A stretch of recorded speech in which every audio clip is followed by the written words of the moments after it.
Okay. So how are you all doing? How are your classes going? How is this academic going? So we are meeting like for a like after a very long time. I thought there will be many new students, but I think most of you are from the previous batch which I had taken. I think I mostly remember the names. How is it going? How is the new session going?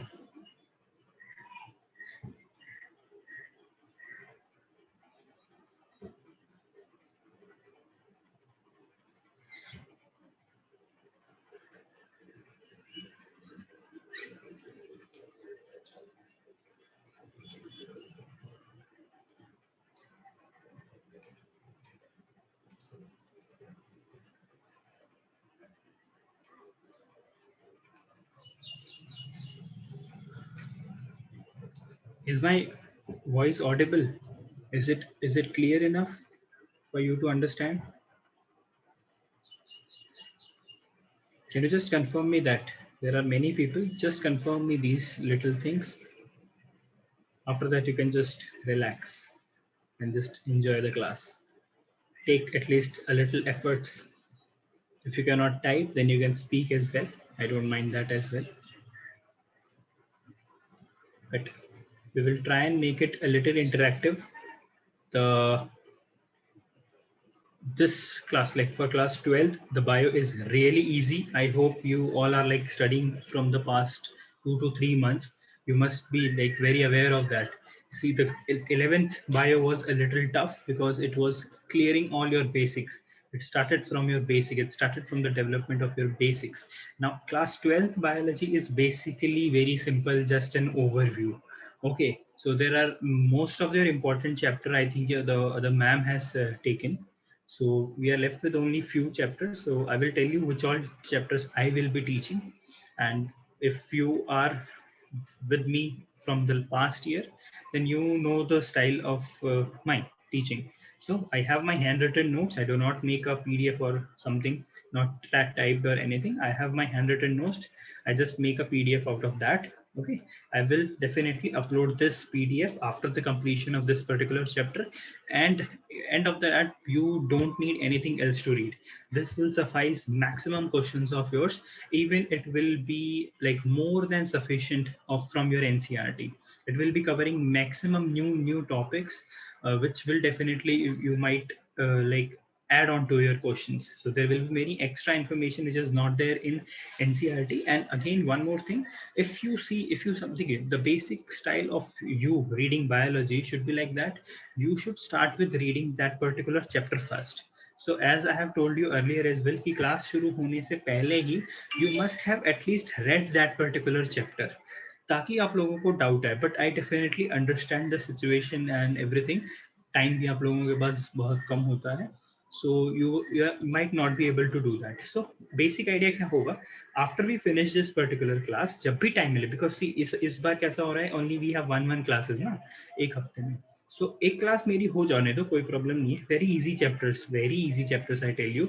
And basically notes पूरा cover कर लेता है, पूरा like point to point from your NCERT. And there are many extra thing as well. ठीक है. तो basic चीज क्या होगी, ये लेक्चर खत्म करने के बाद बेसिक स्टेप्स आपको क्या लेने होंगे, ये चैप्टर आपको पूरा अच्छे से याद हो जाएगा. तो just have a reading of your NCERT. ठीक, एनसीईआरटी में बेसिकली ये जो चैप्टर्स है ना, काफी स्टोरी के फॉर्म में दिए हुए हैं, कहानी के तौर पे बताया हुआ है, because these chapters are very simple, you know. So मैंने लिया है like point to point, topic answer topic answer ऐसे. उसमें ये चैप्टर बहुत जल्दी ही खत्म हो जाएगा. ठीक है. I think we will need 2 classes, one today and one more classes जब भी होगी. So we just need 2 classes and will be able to finish this particular chapter. Okay. So ये बेसिक ये रखो, एनसीईआरटी पहले पढ़ो, उसके बाद ये पीडीएफ आपको मिल जाएगी. ये पीडीएफ मिल जाएगी, तो ये पीडीएफ को बस गो थ्रू करना है. ठीक है. इफ पॉसिबल प्रिंट लेके रख लो, प्रिंट लेके रख लोगे तो और बढ़िया है. और else this are very simple 8 to 10 pages PDF, like handwritten notes मैंने भी हाथ से लिखे हैं. So you guys also can do that अगर प्रिंट नहीं लेना है तो. और फिर कुछ भी एक्स्ट्रा पॉइंट आपको मिलता है, maybe from your NCERT, maybe from your reference book, maybe from your school teachers. So वो extra point just note down कर लो, है ना. इसी के आसपास में जो there are many empty spaces, if you see the PDF ना, आगे मैं दिखाऊंगा, there are many empty spaces. तो वहां पर आप जस्ट कुछ एक्स्ट्रा पॉइंट्स आपको अगर नोट डाउन करना है, नोट डाउन कर लो. ठीक है. So I will tell you which all chapters I will be teaching. So we will start with this unit. We'll start with this unit, biology in human welfare. So इसके जो तीनों chapter है that I will be taking, and the last unit which is your ecology. Ecology के जो चारों chapter है that I will be taking. So in total that 4 and यहाँ के 3. These 7 chapters I will be teaching. Okay. So should we start with our first chapter, that is human health and disease? Are you all with me? Should we start our chapter? Yes or no? Correct. In case any doubt you have, you can just ask me here also, and if end of the class after you have any doubt, you can just WhatsApp me. That will be better, because I am mostly available on WhatsApp and not available mostly on Telegram. I don't check Telegram unless and until I have a class. So most preferable will be WhatsApp. So वहाँ पर आप एक message drop कर दो, जो भी doubt होगा, I can give you an answer in an audio format and I will tell you the answer then and there only. Very simple chapter. We'll take it in a very slow manner. कोई भी doubt होगा यहीं पे पूछ सकते हो, ठीक है? Let's go. So we'll be starting with this chapter which is called as human health and disease.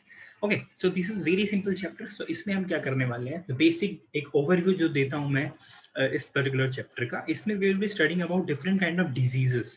ठीक है, हम बहुत सारे डिजीज के बारे में देखेंगे. ठीक है, अब डिजीज होने के लिए पहले एक पर्सन शुड बी हेल्दी. अगर वो हेल्दी होगा तभी अब उसे डिजीज होगा, है ना?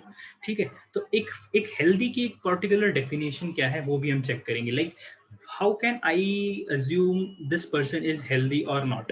Okay, so एक healthy की एक specific जो होती है definition बोलेंगे, because this is your 1 marker questions, 1 mark 2 mark. So basic definition the World Health Organization ने दिया हुआ है, WHO ने दिया हुआ है, भाई ये लोग पूछ लेते हैं एक दो क्वेश्चंस में. So वो basic चीजें ले लेंगे. हेल्थ की definition हो गई, डिजीज की definition हो गई, and there will be many terms coming around. So वो terms को मैंने line by line लिख दिया है, बस वो terms पढ़ो and very simple terms. ठीक है, सो बेसिकली हम क्या करने वाले हैं, हम डेफिनेशन देखेंगे हेल्थ की, भाई कि ये डेफिनेशन होती है हेल्थ की. बेसिक अंडरस्टैंडिंग हमें पता है कि हम किसको एक हेल्दी पर्सन बोलते हैं. ठीक है, और कौन एक डिजीज पर्सन हो. डिजीज पर्सन हो आप कैसे पहचान सकते हो? Can you tell me any of you? How can you like tell me कि sir this person is diseased, like this person is suffering from a disease, like by seeing what? आप क्या देख के मुझे बता सकते हो कि this person is not healthy और this person is disease? Tell me.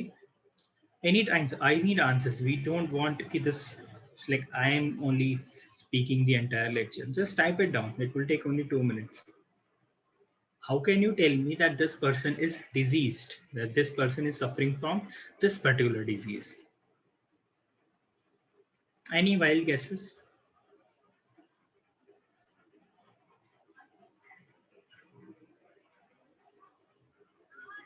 Okay, yes, that is that can be one particular answer. He or she may look thin.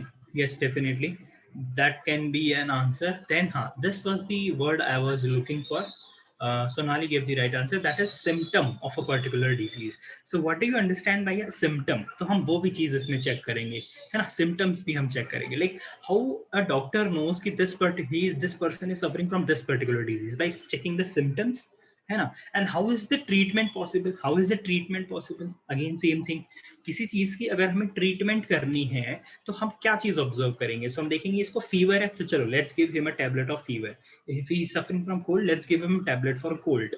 सो इस वे से डॉक्टर भी सिम्टोमेटिकली ही एनालाइज करता है that particular disease. ठीक है, तो हम डिफरेंट बेसिक डेफिनेशन देखेंगे ऑफ हेल्थ की, किसको हम एक हेल्दी पर्सन बोलते हैं. फिर हम देखेंगे डेफिनेशन ऑफ डिजीज. फिर हम देखेंगे डिफरेंट टाइप्स ऑफ डिजीज. बहुत सारे कम से कम 3 से 4 टाइप्स में हमने डिजीज को कैटेगराइज किया है. जब हम ये वेरियस टाइप्स ऑफ डिजीज पढ़ लेंगे ना, so the entire remaining chapter will become very easy for you.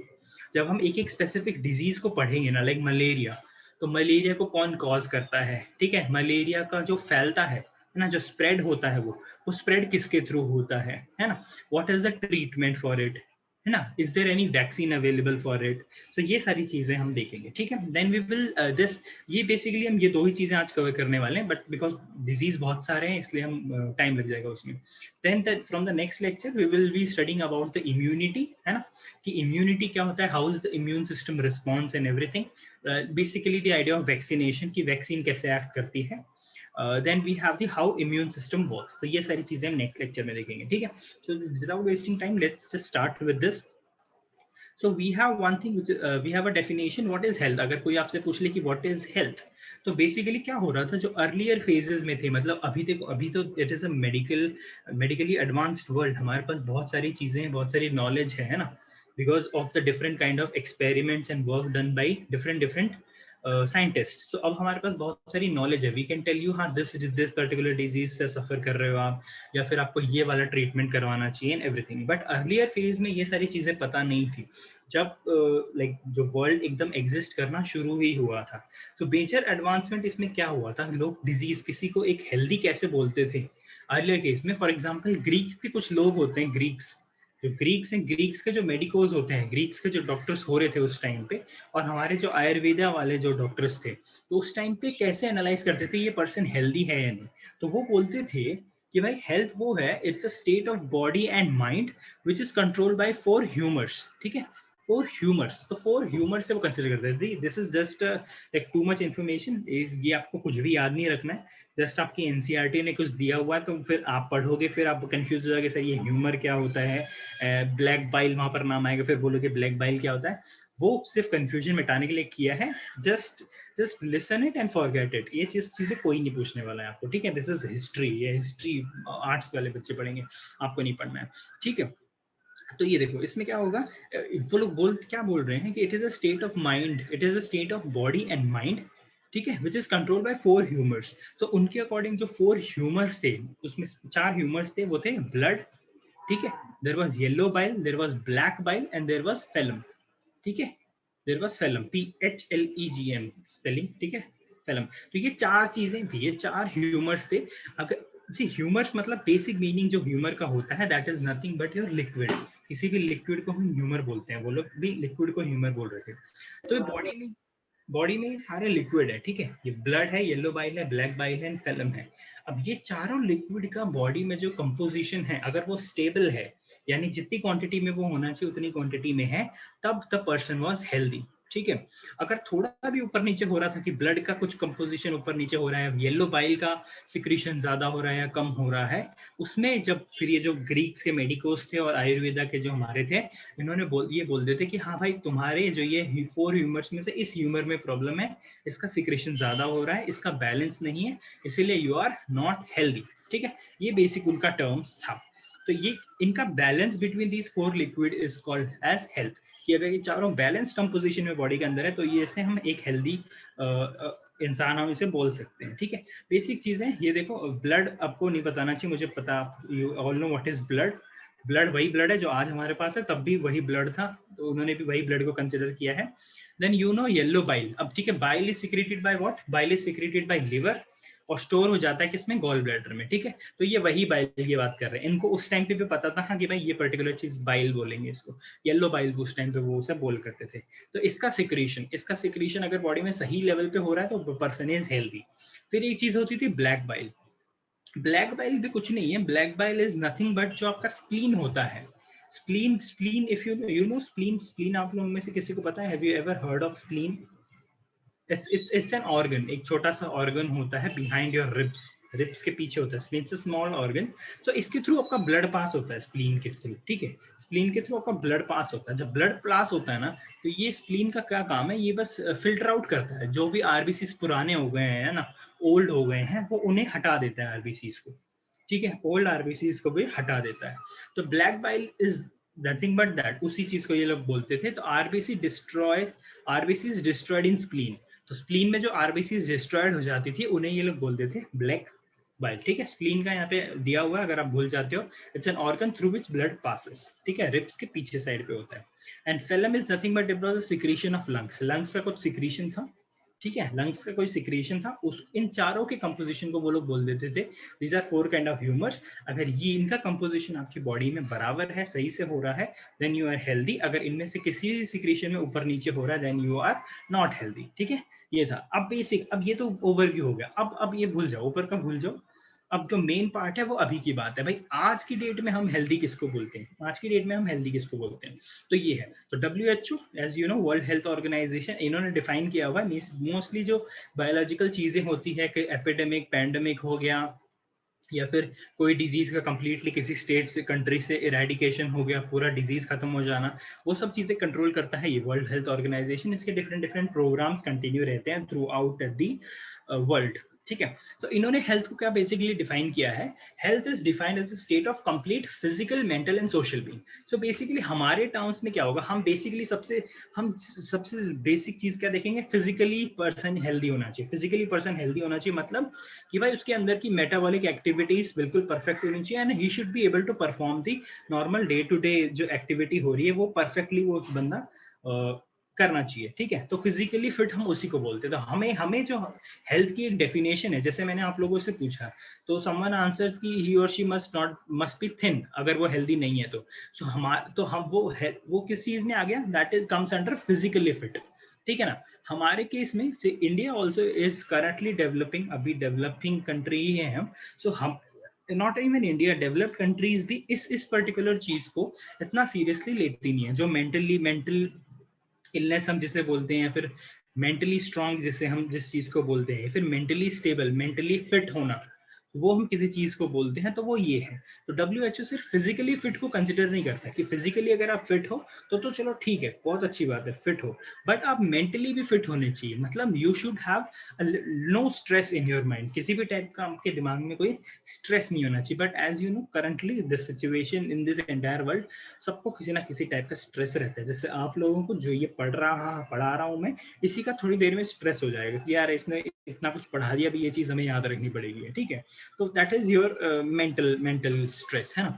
कुछ होमवर्क किसी टीचर ने दिया हुआ है तो भाई होमवर्क कंप्लीट करने का एक मेंटल स्ट्रेस। तो देखा जाए तो ये मेंटल स्ट्रेस तो इस दुनिया में किसी के पास भी नहीं है, बट ये कुछ कुछ लोगों में थोड़ा ज्यादा सीरियस हो जाता है, that it becomes the problem of anxiety. अगर आप लोगों ने सुना हो तो एंजाइटी की प्रॉब्लम आ जाती है, that is again your mental illness, ठीक है, mental problem. Mental as in वो वाला मेंटल मत कंसिडर करो, it's mostly related to your brain, ठीक है। तो ये मेंटली WHO ने मेंटली भी कंसिडर किया, मेंटली भी आप एकदम स्ट्रांग होने चाहिए, ठीक है, तभी आपको हम फिट कंसिडर करेंगे। और फिर सोशली, देखिए humans nothing but social animals, है ना। ह्यूमंस क्या है, सोशल एनिमल्स हैं हम लोग, सोशल गैदरिंग करते हैं, एक सराउंडिंग में रहते हैं, एक एनवायरनमेंट में रहते हैं, ठीक है, एक सोशल स्ट्रक्चर के अंदर हम एनक्लोज्ड हैं। तो अगर आपको सोशल स्ट्रक्चर से, सोशल इंटरेक्शन आप किसी से नहीं कर रहे हो, आप सराउंडिंग से इंटरेक्ट नहीं कर रहे हो, तो भी आपको WHO फिट और हेल्दी कंसिडर नहीं करेगा। मतलब मोस्टली आपको अकेला रहना पसंद है, किसी का प्रेजेंस पसंद नहीं है, एंड ऑल दीज थिंग्स, तो आप तब भी WHO आपको एक हेल्दी कंसिडर नहीं करेगा। सो हेल्दी किसको बोला है उसने, भाई अगर आप फिजिकली, मेंटली और सोशली एकदम परफेक्ट हो, एकदम वेल बीइंग हो, तब आपको हम हेल्दी कंसिडर करेंगे, ठीक है, ठीक है, तब हम आपको हेल्दी कंसिडर करेंगे। समझ गया। उसके अब क्या होता है, फिजिकल मतलब फिजिकल वेलबींग, ठीक है, हाइट वेट सब बराबर है कि नहीं, कोई डिजीज तो नहीं है, ठीक है। Mentally is mentally strong, social is social interaction surrounding. अगर भूल जाते हो तो उसके लिए मैंने आपको लिख के दिया है, ठीक है। For common man only this is considered as health, ठीक है। हम मोस्टली क्या कंसिडर करते हैं कि अगर किसी को हेल्दी बोलना है तो भाई फिजिकली फिट है, हाँ चलो ये बंदा हेल्दी है। मेंटली कोई चेक नहीं करता, सोशली कोई चेक नहीं करता। जो बेसिक कॉमन मैन के लिए वो है, बट WHO के हिसाब से जो करेक्ट डेफिनेशन होनी चाहिए इसकी, that is physical, mental and social wellbeing. तो अगर आपको क्वेश्चन आता है कि तीनों वर्ड आपको लिखने हैं, इनमें से एक भी मिस किया तो teacher will cut your marks, ठीक है। बिकॉज फिजिकल वेलबींग, अगर फिजिकल को ही अगर हेल्थ कंसिडर करते हैं तो ये क्वेश्चन आता 4th क्लास में या 3rd क्लास में। 12th क्लास में आपको हेल्थ के डेफिनेशन नहीं पूछते। आपको डेफिनेटली मेंटल और सोशल वेलबींग भी लिखना पड़ेगा और इसको जस्टिफाई भी करना पड़ेगा, इसको थोड़ा एक्सप्लेन भी करना पड़ेगा, ठीक है। तो ये सारी चीजें आ जाती है हेल्थ, ये होगी आपकी हेल्थ की डेफिनेशन। तो अभी आपको पता चल गया एक हेल्दी पर्सन किससे हम बोलते हैं, है ना। एक हेल्दी पर्सन हम किसी को बोलते हैं, हमने ये चेक कर लिया। बट अब हम देखेंगे how that person will become unhealthy. वो पर्सन अनहेल्दी कब होगा, जब उसे किसी ना किसी टाइप का डिजीज होगा या फिर किसी ना किसी टाइप की इंजरी होगी। इंजरी डिफरेंट टाइप से भी हो सकती है, डिजीज के कारण भी इंजरी हो सकती है या फिर एक्सीडेंटल इंजरीज भी होती है, बट उन सबको हम इन टोटल डिजीज के अंदर ही कंसिडर करते हैं। तो डिजीज क्या है, डिजीज की बहुत ही बेसिक डेफिनेशन है। देखो डेफिनेशन के थ्रू ही चलते हैं, कोई ज्यादा ऊपर नीचे नहीं करेंगे, बिकॉज ऑलरेडी बहुत ज्यादा डिस्क्रिप्टिव मैंने लिखा हुआ है। अ डिसऑर्डर ऑफ स्ट्रक्चर और function in human, animal and plants. ये तीनों कंसिडर किए लिविंग, यार यही लोग हैं, ह्यूमन, एनिमल एंड प्लांट, ठीक है। a disorder of structure or function in human, animal or plant, especially one that produces specific symptoms or that affect a specific location.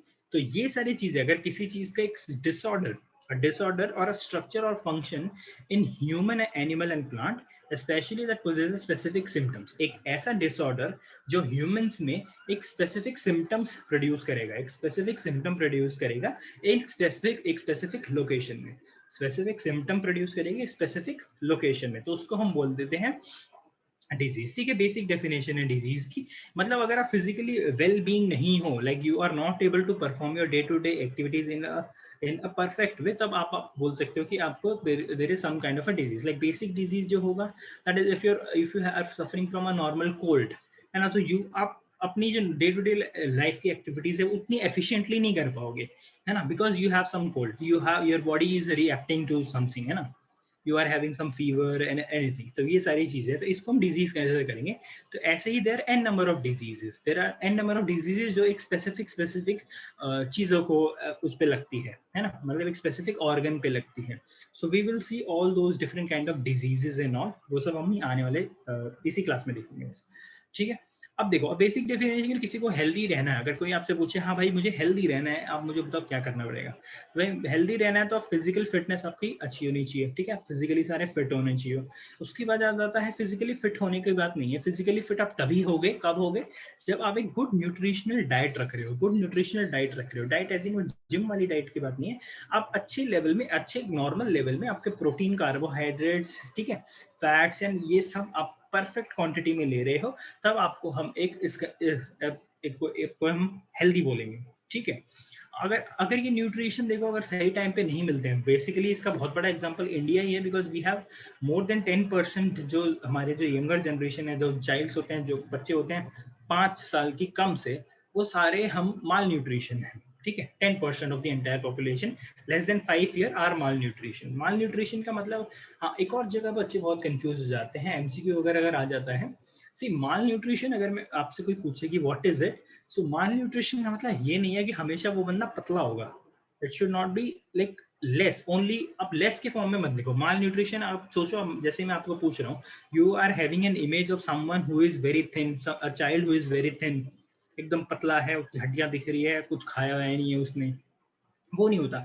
Mall nutrition is again it can be less and excess as well, अगर overweight है, obese है, तो उसे भी हम physically fit नहीं बोलेंगे। ठीक है, तो उसे भी, वो भी माल न्यूट्रिशन की ही कैटेगरी में आता है। ठीक है, ये बहुत ही लोगों को कंफ्यूजन होता है, malnutrition only means less of nutrition, नहीं भाई, एक्सेस ऑफ न्यूट्रिशन हो जाता है ना, तो भी हम उसको माल न्यूट्रिशन नहीं बोलते हैं। ठीक है, तो हेल्दी रहने के लिए दो चीजें होंगी, physical fitness, good nutritional food आपको खाना है, एक्सरसाइज आपको करनी है, ठीक है, and then personal and community hygiene, ये बहुत ज्यादा जरूरत है, ये सर नो, है ना, इसकी वैल्यू और इसकी अहमियत आप समझ रहे हो, पर्सनल एंड कम्युनिटी हाइजीन। चलो ऊपर की आप सारी चीजें कर रहे हो, बट आप नहा ही नहीं रहे हो और आप किसी कचरे के आसपास रह रहे हो, जहाँ पे that is the nothing but your hotspot of diseases, है ना, फॉर एग्जाम्पल मलेरिया ले लो, डेंगू ले लो, ये सब चीजें कहाँ आती है, सारी चीजें जब हाइजीनिक कम्युनिटी नहीं होती है, हाइजीनिक एरिया नहीं होता, उसी के अराउंड ये सब ग्रो करते हैं। तो अगर आप सब कुछ कर रहे हैं, फिजिकली फिट हो, न्यूट्रिशन अच्छा ले रहे हो, एक्सरसाइज कर रहे हो, बट आप हाइजीन आपने मेंटेन नहीं की हुई है, तब भी आप भाई हेल्दी कंसिडर नहीं करोगे। तो हेल्दी होने के लिए आपको ये सारी चारों चीजें आपको मेंटेन करनी है। ठीक है, अब आता है बहुत ही इंटरेस्टिंग पार्ट, और बहुत ही इंटरेस्टिंग पार्ट में हमने इसे लिखा भी हुआ है, आप भी इसी वे में याद करोगे, पूरा ऐसा लंबा चौड़ा डेफिनेशन याद करने की जरूरत नहीं है, डिफरेंट डिफरेंट वे में हमने इसको क्लासीफाई किया हुआ है। ठीक है, 4-5 वेज आएंगे जिससे हमने डिजीज को क्लासीफाई किया हुआ है, कि भाई आपसे कोई पूछ ले डिजीज क्या होता है, तो हमने डिफरेंट डिफरेंट टाइप्स में डिजीज क्लासीफाई किया हुआ है। तो जब हम आगे चल के डिफरेंट डिफरेंट डिजीजेस पढ़ेंगे ना, तो हमें बहुत इजी हो जाएगा पढ़ने के लिए, बिकॉज हमें डिफरेंट टाइप्स ऑफ डिजीजेस पता है। ठीक है, तो सबसे पहला देखते हैं, हमने डिफरेंस किया है डिजीज में, डिजीज को क्लासीफाई किया है on the basis of duration, कि भाई ये आपको अगर बांचो वो पर्टिकुलर डिजीज आपको हो गया, तो भाई वो कितना टाइम तक चलेगा, कितना ड्यूरेशन है, क्या वो शॉर्ट पीरियड है, जैसे एक नॉर्मल कोल्ड आता है 3-4 दिन या हफ्ते में मैक्स टू मैक्स खत्म हो जाता है ना, या फिर वो क्रॉनिक है, जैसे ट्यूबरक्लोसिस है, वो कफिंग की प्रॉब्लम कम से कम 2 से 3 महीने चलती है। अक्षय कुमार की एड याद होगी, याद है ट्यूबरक्लोसिस वाली, क्योंकि गवर्नमेंट एक अच्छा खासा इनिशिएटिव रन कर रहा है ट्यूबरक्लोसिस के अगेंस्ट, तो इसलिए वो एड पहले आती थी अक्षय कुमार की, अगर आप लोगों को याद है तो। अक्षय कुमार वो बोलता है भाई खांस रहे हो, कितने महीने से खांस रहे हो, 2 महीने से ऊपर हो गया, बोलता है ट्यूबरक्लोसिस की जांच करा लो, नॉर्मल खांसी नहीं है। लोग अवॉइड कर रहे थे इंडिया में ट्यूबरक्लोसिस को कि भाई नॉर्मल खांसी तो है, क्या हुआ हमें। तो वो चीज है ये ट्यूबरक्लोसिस, ये वही वाला डिजीज है कि कंटिन्यूअस कफिंग होती है, कंटिन्यूअस कफिंग होती है, ठीक है। तो बट ये क्या होता है, ये लॉन्ग टर्म होता है, ठीक है। एक नॉर्मल कोल्ड एंड कफ अगर आपको हो जाता है, आप हफ्ते तक मैक्स टू मैक्स, है ना, वर 1 वीक और for max to max 10 days आप कफ करोगे, आप कफ करोगे, स्नीज करोगे, रनिंग नोज होगा, ठीक है।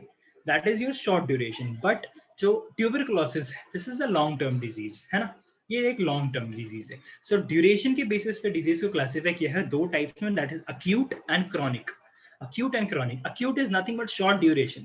भाई शॉर्ट ड्यूरेशन होगा but high intensity of symptoms होंगे, कम टाइम के लिए होगा वो पर्टिकुलर डिजीज आपको, बट उसमें कम टाइम में आपको जो फीवर होगा, आपको जो कोल्ड होगा, या फिर जो भी पर्टिकुलर वो डिजीज है या जो भी उसके सिम्टम्स है, बहुत ही ज्यादा स्ट्रांग होने वाले, हाई इंटेंसिटी वाले होने वाले, कि अगर आपको भाई हो गया आपको फीवर, तो आप भाई बेड रिडन ही हो जाओगे 2 से 3 दिन के लिए, आपको और कुछ करने का काम मन नहीं करेगा। तो that is short duration but high intensity. Example आपका देख लो, कोल्ड हो गया, है ना, ये जो छोटे मोटे डिजीज है जो आते रहते हैं, कोल्ड हो गया, फीवर हो गया, है ना, हेडेक हो गया, स्टमक एक हो गया, शॉर्ट ड्यूरेशन है ये बट हाई इंटेंसिटी में आते हैं, ठीक है। उसके बाद है हमारे क्रॉनिक डिजीजेस, जो भाई लॉन्ग ड्यूरेशन के होंगे, बहुत लंबे चलेंगे, 2 से 3 महीने, 4 महीने, 6 महीने, 10 महीने, मोस्टली लाइफ टाइम भी चल जाते हैं, है ना, वो सारे आ जाते हैं आपके क्रॉनिक डिजीज में, ठीक है। तो ये लॉन्ग ड्यूरेशन होते हैं और इनकी इंटेंसिटी कम होती है। भाई हाई इंटेंसिटी अगर इतना रहा पेनफुल वो पर्टिकुलर चीज, तो बंदा वैसे ही नहीं जी पाएगा, तो इनकी ड्यूरेशन थोड़ी कम होती है। मतलब अब ट्यूबरक्लोसिस में जब आपको कफिंग आने लगता है ना, बहुत ही नॉर्मल आता है, दिन में 2 3 बार, 4 बार, 5 बार, ठीक है, मतलब घंटे में 1 बार कफ कर दिया या वो सब, ठीक है, वैसे होगा। ऐसा नहीं आप कंटिन्यूस 24 घंटे आप कफ ही कर रहे हो, वैसा नहीं होता है, ठीक है। तो इंटेंसिटी इसकी कम होगी, बट भाई बहुत लंबे टाइम तक चलेगा। इसको जब हम ट्यूबरक्लोसिस को आगे पढ़ेंगे ना, आपको पता चल जाएगा भाई ये लंबे टाइम तक चलता क्यों है ट्यूबरक्लोसिस, जब हम आगे बताऊंगा इसका रीजन कि ट्यूबरक्लोसिस इतने लंबे टाइम तक चलता ही क्यों है, ठीक है। बेसिक डेफिनेशन समझ में आ गया, क्लासिफिकेशन हमने डिजीज को किया है 2 बेसिस में, अक्यूट एंड क्रॉनिक। अक्यूट है भाई शॉर्ट ड्यूरेशन, शॉर्ट ड्यूरेशन होगा, सिम्टम्स बट इंटेंसिफाई होंगे बहुत सारे, ठीक है। फिर है क्रॉनिक, लॉन्ग ड्यूरेशन होगा, सिम्टम्स बहुत ही लेस इंटेंसिफाइड होंगे, ठीक है, छोटे थोड़े बहुत सिम्टम्स आएंगे और ज्यादा सीवियर सिम्टम्स नहीं होंगे। तो पहला तो ये चीज क्लियर है, अक्यूट हो गया, शॉर्ट ड्यूरेशन, क्रॉनिक हो गया, लॉन्ग ड्यूरेशन, ठीक है, क्लियर, कोई डाउट नहीं है इसमें। नेक्स्ट पे चलते हैं। ओके, नेक्स्ट हमारा है, हमने जो डिजीज इनको क्लासिफाई किया है ऑन द बेसिस ऑफ कि भाई इन्फेक्शियस है या नॉन इन्फेक्शियस है, इन्फेक्शियस है या नॉन इन्फेक्शियस है। इन्फेक्शियस मतलब भाई स्प्रेड हो रहा है कि नहीं हो रहा है, सिंपल है ना। डिजीज आप देखते हो, there are different types of diseases. अब डायबिटीज है फॉर योर एग्जांपल, डायबिटीज है, डायबिटीज का एक दूसरे से ऐसे स्प्रेड होती है क्या, तो this is the diabetic person, we should maintain a little distance from him, otherwise we will also get diabetes. No, diabetes develops throughout your lifetime, throughout your lifetime, ठीक है। It then becomes a serious problem, then you are not able to have sugar in that particular level जितना आप normal condition में ले रहे थे। तो diabetes आप देखो ये नॉन इन्फेक्शियस है, ये because of your life habit आपको हुआ है ना, आपकी ईटिंग हैबिट्स की वजह से आपको हुआ है ना। दिस इज नथिंग कि आपको स्प्रेड हुआ है कि भाई इस बंदे को डायबिटीज है, इसकी वजह से मुझे भी डायबिटीज हो गया, नहीं, वैसा नहीं होता है। वो हो जाते हैं आपके नॉन इन्फेक्शियस डिजीज, कि भाई ये आपको स्प्रेड नहीं हुआ है कहीं से, ये थ्रू आउट योर आपकी जो लाइफ स्टाइल है उसकी वजह से आपको ये डायबिटीज हुआ है, ठीक है। तो ये होगा नॉन इन्फेक्शियस। बाकी मोस्टली जो डिजीज होते हैं वो होते हैं आपके भाई इन्फेक्शियस, है ना। मोस्टली जो डिजीज आपके होते हैं infectious, that is it spreads from one person to another. Currently जो आपके सर चल रहे हैं mister Corona, that is again infectious, viral disease है, इन्फेक्शियस डिजीज है, it can spread from one person to another, ठीक है। इसका एग्जांपल देखोगे कैसा होता है, बेसिकली पैथोजेंस। पैथोजेंस किसको बोलते हैं, मतलब डिजीज कैरिंग जो ऑर्गेनिजम्स होते हैं ना, डिजीज कैरिंग ऑर्गेनिजम्स जो होते हैं उन्हें हम बोलते हैं पैथोजेंस। अब दे कैन बी एनीथिंग, ठीक है, जरूरी नहीं है कि पैथोजेंस कोई बैक्टीरिया ही होगा, नहीं, बैक्टीरिया नहीं होगा, it can B virus also, ठीक है, it can be a protozoan also, it can be a helminth also, it can be an annelids also। Different organism जो हमने लास्ट ईयर क्लास में पढ़े थे एनिमल किंगडम में, डिफरेंट क्लासेस, तो वो भाई जौन सा ऑर्गेनिज्म है उसकी जो भी उसका नाम है उसको नाम दे देते हैं, ठीक है। बैक्टीरिया हो गया, वायरस हो गया, ठीक है, प्रोटोजोन्स हो गए। अगर प्रोटोजोन जो सिंगल सेल्ड ऑर्गेनिजम्स, याद है protozoans, primitive organism, single cell organisms, वो भी एक पर्टिकुलर डिजीज करते हैं, हम आगे चल के देखने वाले हैं। हमारे पास सबके एग्जांपल है, हमारे पास बैक्टीरिया के भी एग्जांपल है, हमारे पास वायरस के भी एग्जांपल है, प्रोटोजोन्स के भी एग्जांपल है, सारे पढ़ेंगे, ठीक है। तो ये सारे स्प्रेड होते हैं from one person to another person, इसलिए हम इसे बोल देते हैं इन्फेक्शियस। तो ये हो गया सेकेंड डिस्टिंग्विशन कि भाई इन्फेक्शियस है या नॉन इन्फेक्शियस है।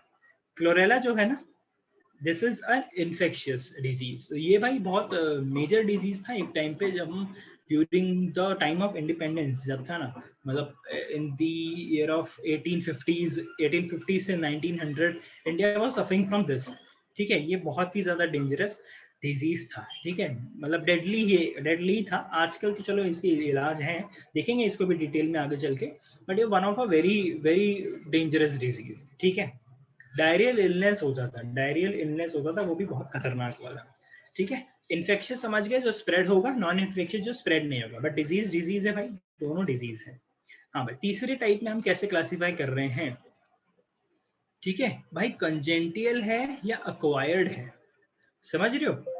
जो बेसिक्स मतलब समझना भाई, कंजेंटियल है या अक्वायर्ड है। कंजेंटियल मतलब होता है भाई डिजीज बाय बर्थ, कि जैसे आप पैदा हुए आपको वो डिजीज के साथ ही आप पैदा हुए हो, है ना। फॉर एग्जांपल डाउन सिंड्रोम, आपको याद होगा, आपने आई थिंक पिछले साल ही किया है ये डाउन सिंड्रोम ना। डाउन सिंड्रोम, इसमें क्या क्रोमोसोम का कुछ प्लस माइनस हो जाता है, जिससे पूरी बॉडी स्ट्रक्चर ही डिफर कर जाती है। नहीं मतलब कुछ सारे थोड़े बहुत, जैसे टंग का एकदम बाहर बाहर आ जाना, टंग बाहर रहती है इसमें, है ना। ब्रेन का डेवलपमेंट उतना स्ट्रांगली नहीं हो पाता है, तो ये आपका डाउन सिंड्रोम हो गया। तो इसमें ये कंजेंटियल है। ये कंजेंटियल का मतलब भाई, ये आप बर्थ के साथ ही आपको मिला है, मतलब ये आपने भाई कहीं से लिया नहीं, आपको किसी किसी के थ्रू आया नहीं, बर्थ जब पैदा ही इसके साथ हुए हो, तो that is disease by birth. ये मोस्टली फिर देखो, पैदा अगर आप उसी डिजीज के साथ हुए तो maximum of the time it will be definitely genetic. तो एग्जांपल है इसका डाउन सिंड्रोम। ये हो गया कॉन्जेनिटल, ठीक है, कॉन्जेनिटल। अभी वी हैव अक्वायर्ड। अब अक्वायर्ड मतलब मैंने कोई चीज अक्वायर की है, इसका मतलब मैं पहले आया था, आई वाज नॉर्मल, बट मैंने ये पर्टिकुलर डिजीज कहीं से अक्वायर किया है, तो that becomes your acquired disease. तो we have two type of disease on the basis of कि आपको डिजीज कब आया है, ड्यूरिंग द बर्थ आया, मतलब बर्थ के टाइम पे आपको वो डिजीज है, then will be called as congenital. And अगर आपने इन योर लाइफ स्पैन अगर वो पर्टिकुलर चीज अक्वायर की है, तो हम उसे बोलते हैं एक्वायर्ड, ठीक है। अक्वायर्ड अगेन फिर वही है, हमने ऊपर जो देखा, acquired disease can be infectious as well, non infectious as well, है ना। भाई आपने diabetes throughout your life acquire की है ना। आपको डायबिटीज आपकी जो डे टू डे लाइफ की वजह से आपको एक्वायर हुई है, बट ये नॉन इन्फेक्शियस है। मतलब acquired disease can be non infectious as well and it can be infectious as well. Infectious तो होता ही है, सबसे ज्यादा डिजीज इसी के हैं, ठीक है। ये पता चल गया congenital and acquired. Congenital birth ही उसके साथ हुआ है डिजीज के साथ, एक्वायर्ड यानी आपने वो पर्टिकुलर चीज कहीं से एक्वायर की है। Got it. Now the fourth criteria जिसमें हमने डिजीजेस को वो किया है, डिफरेंशिएट किया है, तो वो क्लासिफाई किया है, वो है on the basis of causative agent. Causative agent का मतलब क्या है कि भाई वो पर्टिकुलर डिजीज किससे कॉज हुआ है। इज इट अ बैक्टीरिया जिसने कॉज किया, इज इट अ वायरस जिसने कॉज किया, क्या प्रोटोजोन्स है, क्या कोई फंगस है, क्या कोई हेलमिंथ है। तो ये बेसिकली 5 टाइप में हम करते हैं, बिकॉज मेजर डिजीज इनके अंदर कवर हो जाते हैं। तो देखो भाई, अगर बैक्टीरियल है तो उसे बोलते हैं बैक्टीरियल डिजीज, वायरस के थ्रू है तो वायरल डिजीज। एग्जांपल देखो सबके सामने दिया हुआ है, bacterial disease tuberculosis. We will see कि कौन से बैक्टीरिया से होता है, इसका ट्रीटमेंट कैसा होता है ट्यूबरक्लोसिस का, ठीक है, आगे देखने वाले हैं। देन वी हैव वायरस, ठीक है। वायरस से कौन सा डिजीज होता है, एड्स। एड्स डिजीज है, HIV का फुल फॉर्म अगर आपको पता हो तो it has we say virus, ठीक है। Then we have by protozoans, ठीक है, ठीक है भाई, प्रोटोजोन्स। मलेरिया जो एग्जांपल है that is by protozoans. We will see malaria का काफी अच्छा, काफी डिटेल्ड हमें एनालिसिस करना है। फंगस से हुआ तो फंगल डिजीज। फंगस डिजीज देखा तो रिंग वॉर्म, जो मोस्टली स्किन इन्फेक्शंस जो होते हैं आप लोगों को, that is your fungal disease, ringworm वगैरह, ठीक है, इनके थ्रू होता है, ठीक है, रिंग वॉर्म डिजीज बोलते हैं इसको। फिर we have a category of helminth as well, जो एक हेलमिंथ, ठीक है, हेलमिंथ डिजीज बोलते हैं। एलिफेंथिसिस जो एक डिजीज है ना, जिसमें पैर become, your leg become a leg of an elephant, वो पूरा स्वेलिंग हो जाती है, बहुत बहुत ह्यूमंगस स्वेलिंग। तो वो सारी चीजें इसके अंदर आती है। तो ये भी इससे 5 बेसिस में भी हमने क्लासिफाई कर दिया कि भाई कौन सा पर्टिकुलर ऑर्गेनिज्म वो डिजीज कॉज कर रहा है। Is it a bacteria, is it a virus, is it a protozoan, is it a fungus और इट इज अ हेलमिंथ। ठीक है, ये चीजें क्लियर हो गई है? क्लियर है? नेक्स्ट पे चलते हैं। Okay, now classification of disease is over. अभी हम देखेंगे मैं कुछ इंपॉर्टेंट टर्म्स जो हम आगे आपको काम में आएंगे, कि आगे जब मैं वो वर्ड बोलूंगा तो आपको ऑलरेडी क्लियर हो जाना चाहिए। इनकी डेफिनेशन 110% गारंटेड है। ये सेकंड वाला तो पक्का पूछते हैं, ये तो पक्का आएगा। ठीक है, तो पैथोजन मतलब कौन है? अभी हमने देखा पैथोजन वो होगा भाई वो anything which is giving you that particular disease, anything वो जो डिजीज आपको दे रहा है। तो कौन हो गया भाई? Positive agent. जो भी मान लो ये पर्टिकुलर बैक्टीरिया ने आपको ये डिजीज दिया, तो बैक्टीरिया इज द पैथोजन, है ना।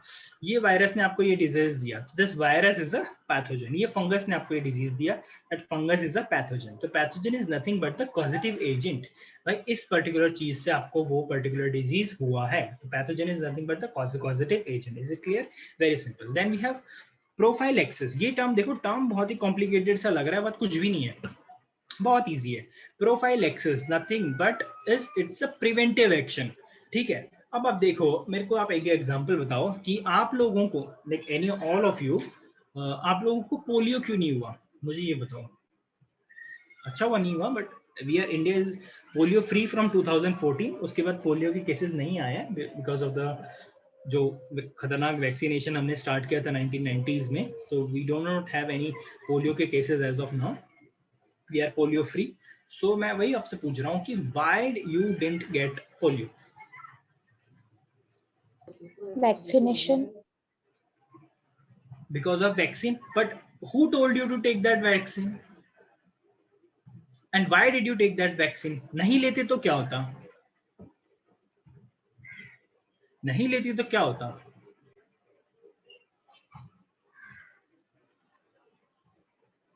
आपको पता है क्या होता? पोलियो हो जाता और कुछ नहीं। तो ये इसी को बोलते हैं प्रोफाइल एक्सेस, कि भाई आपने प्रिवेंटिव तौर पे, आपको पता है कि ये डिजीज मेरे को हो सकता है, आपने प्रिवेंटिव तौर पे ऑलरेडी वो वैक्सीन ले लिया। ठीक है, प्रिवेंटिव तौर पे आपने ऑलरेडी वो वैक्सीन ले लिया। इसको हम बोलते हैं प्रोफाइलैक्सिस। प्रो से समझ जाना, मतलब पहले ही ले लिया आपने। प्रोफाइलैक्सिस, डिजीज होने से पहले ही आपने वो पर्टिकुलर ले लिया, मतलब it's most like a preventive action. ठीक है, प्रिवेंटिव एक्शन ये बहुत टाइप से हो सकते हैं। फॉर एग्जांपल देखो, मलेरिया का प्रोफाइलैक्सिस एक बताऊं क्या होता है? जरूरी नहीं है कि आपको कोई दवाई लेनी है इसके लिए, नहीं, ऐसा कोई जरूरी नहीं। Prophylaxis can also be one thing. See malaria as you know कैसे होता है, जो कंटामिनेटेड वाटर होते हैं, जो वाटर जो स्टोर्ड होते हैं काफी टाइम से, मलेरिया डेंगू सेम थिंग है ना।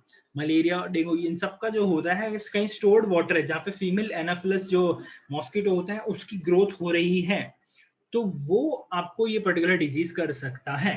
ठीक है, you will B infected with that particular disease. तो उसके अगेंस्ट आप क्या प्रिवेंटिव मेजर ले सकते हो कि भाई आप वो पानी कहीं इकट्ठा होने ही मत दो, that will be your prophylaxis, है ना। Again you can do one thing, you can use mosquito repellent, है ना, मॉस्किटो रिपेलेंट जो क्रीम्स आती है आप वो यूज कर लो। सो ये सारी चीजें प्रोफाइलैक्सिस में आती है। तो प्रोफाइलैक्सिस इज नथिंग बट आप डिजीज होने से पहले ही आप प्रिवेंटिव एक्शन ले लो, action taken to prevent that particular disease. Basically जो वैक्सीनेशन होता है वो उसी लिए होता है कि भाई पोलियो पता है सब लोगों को हो रहा है। ठीक है, 2014 से India is polio free, but it is not like that कि हम अभी जो बच्चे हो रहे हैं उनको पोलियो जो इंजेक्शन है, पोलियो की जो 2 बूंदे हैं, दोनों वे से लगता है पोलियो, ये भी कंफ्यूज मत हो जाना। ओरल ड्रॉप्स भी अवेलेबल है पोलियो की एंड इंजेक्शंस भी है, वैक्सीन भी है। तो अभी मोस्टली क्या बोलते हैं, ओरल वाली ज्यादा चल रही है। एंड इफ यू आप लोग तो शायद छोटे हो, मे बी आप लोग को ओरल वाला ही मिला होगा, but during our time there was only that particular thing, ये इंजेक्शन वाला। There is a very dangerous mark जो रह जाता था, यू कुड सी इजीली, छोटा सा मार्क रह जाता, वो हमेशा रह जाता था because of that particular injection. ठीक है, 90s की बात है ये, उस टाइम की ही बात है, 90s 97 उसके अराउंड। ठीक है, तो प्रोफाइल एक्सेस आप समझ के प्रिवेंटिव एक्शन डिजीज के अगेंस्ट आपने ले लिया, आपने वैक्सीन लगा ली, है ना। सेम केस आपने अभी भी किया होगा, कोरोना है आपको, सबको पता है, आप लोगों ने उसके अगेंस्ट वैक्सीन लगा ली कि भाई मेरे को होना चाहिए, मेरे को नहीं हो जाए, उसके अगेंस्ट आपने प्रोफाइल एक्सेस दिया। तो कोरोना का prophylaxis is nothing but your Covishield और कोवैक्सीन, है ना, उसका प्रोफाइल एक्सेस हो गया। Understand this term, easy right? Prophylaxis. सही है, सिंपल है, कोई प्रॉब्लम तो नहीं प्रोफाइल एक्सिस में। ये भी मैंने बता दिया, इट कैन बी बोथ, जरूरी नहीं मेडिसिन से हो, फिजिकल एक्टिविटीज से भी आप प्रिवेंटिव मेजर्स ले सकते हो किसी डिजीज के against. Okay, next is symptoms. Symptoms, maximum of you will definitely understand what is symptoms. कोई भी साइन जो बॉडी रिएक्ट करती है, बॉडी जो कुछ शो करती है कि हाँ भाई you are having some kind of disease, तो उसके अगेंस्ट कोई सिम्टम्स दिखाती है। फॉर एग्जांपल फीवर आ जाना, हेडेक हो जाना, स्टमक एक हो जाना, ठीक है, बॉडी पे रैशेस आ जाना, फंगल डिजीज पे मोस्टली होता है, बॉडी पे रैशेस आ जाते हैं, your chicken pox and all, है ना, ये सारी चीजें। तो वो किसी ना किसी वे में बॉडी शो करती है कि भाई there is something wrong with your body, there is someone who should not be inside your body, maybe it a bacteria, maybe it a virus या एनीथिंग, कुछ तो है जो अंदर जाके गड़बड़ कर रहा है, उसके अगेंस्ट सिम्टम्स प्रोड्यूस हो जाते हैं। Because what, it starts degrading the body from inside में, कोई ना कोई एक्शन, कोई ना कोई प्रोटीन का काम वो खराब कर देता है, जहाँ पे बॉडी परफेक्टली रिएक्ट नहीं कर पाती है। उसके अगेंस्ट जो WBCs हमारे चले जाते हैं लड़ने उनसे, उसका एक इफेक्ट पड़ जाता है कि भाई फीवर आ जाता है ना, उसका एक इफेक्ट हो जाता है कि फीवर आ जाता है। तो ये बहुत ही बेसिक सिम्टम्स आपको दिखेंगे। कुछ कुछ डिजीज में बहुत ही डेंजरस सिम्टम्स भी आते हैं, जो हम आगे जब डिजीज पढ़ेंगे तब हम देखते हैं।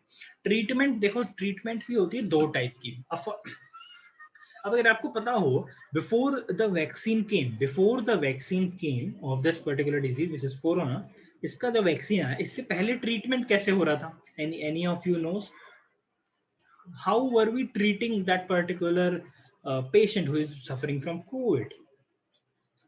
अब कैसे ट्रीट कर रहे थे? एक टर्म न्यूज में बहुत चल रहा था उस टाइम पे, अभी भी चल ही रहा है, बट उस टाइम पे ज्यादा था कि डॉक्टर्स वैसी ट्रीटमेंट कर रहे हैं। Doctors are treating what? any cases? Any guesses?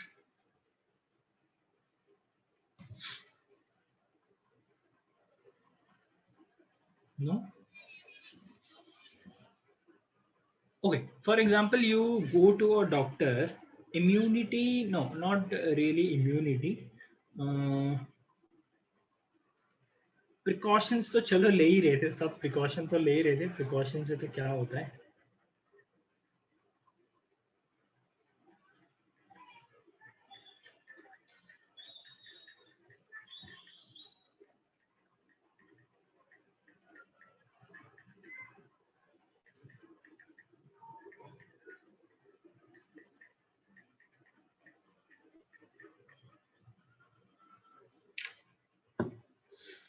तो देखो, डॉक्टर्स उस टाइम पे सिम्टोमेटिकली ट्रीट कर रहे थे उस पर्टिकुलर डिजीज को। देखो कि आपको कोविड हो गया, देवर डॉक्टर्स वर एनालाइजिंग यू कि हाँ भाई यार इसका फीवर आ गया, इसका बॉडी टेम्परेचर राइज हो रहा है, तो वो डॉक्टर वो फीवर देख के आपको कोई तो भी ट्रीटमेंट दे रहा था, है ना, फीवर देख के कोई तो भी ट्रीटमेंट दे रहा है। फॉर एग्जाम्पल यार हेडेक, कि भाई इस बंदे को हेडेक हो रहा है, तो डॉक्टर बोल रहा है कि यार इसका हेडेक हो रहा है, तो सिम्टम देख के वो दवाई दे रहा था। उसे ये नहीं पता था इसे कौन सा डिजीज हुआ है ना। डॉक्टर्स इनिशियली जो होता है, बिकॉज देखो यार fever is a most basic symptom, है ना, कोई भी डिजीज हो फीवर सबसे पहले आता है, तो ये फीवर का ट्रीटमेंट है ना। बट अगर डॉक्टर एनालाइज कर लेता है भाई, seeing various kind of symptoms, for example when you suffer from chicken pox, जब आप चिकन पॉक्स से सफर करते हो, ठीक है, चिकन पॉक्स से जब आप सफर करते हो, तो along with fever you have those dots all over your surface ना, बॉडी पे होता है, चेस्ट पे होता है, हैंड्स देन बैक पे, हर जगह होता है। I think most of you must have gone with that particular phase, हो गया होगा अभी तक।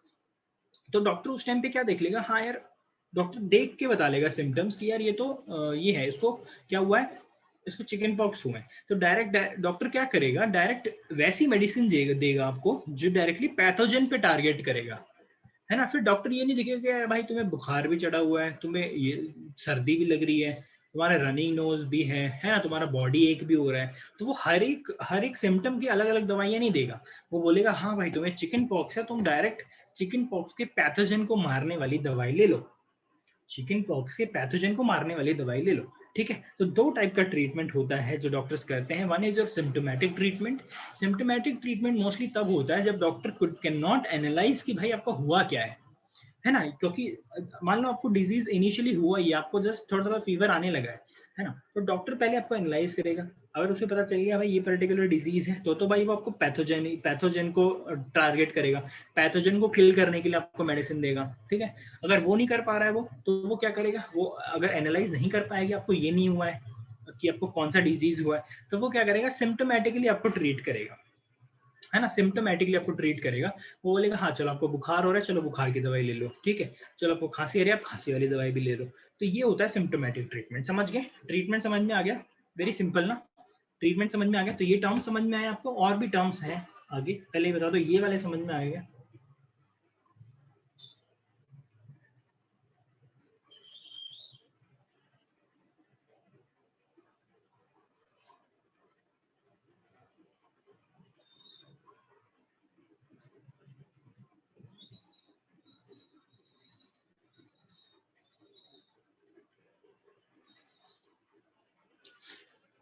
सिंपल है।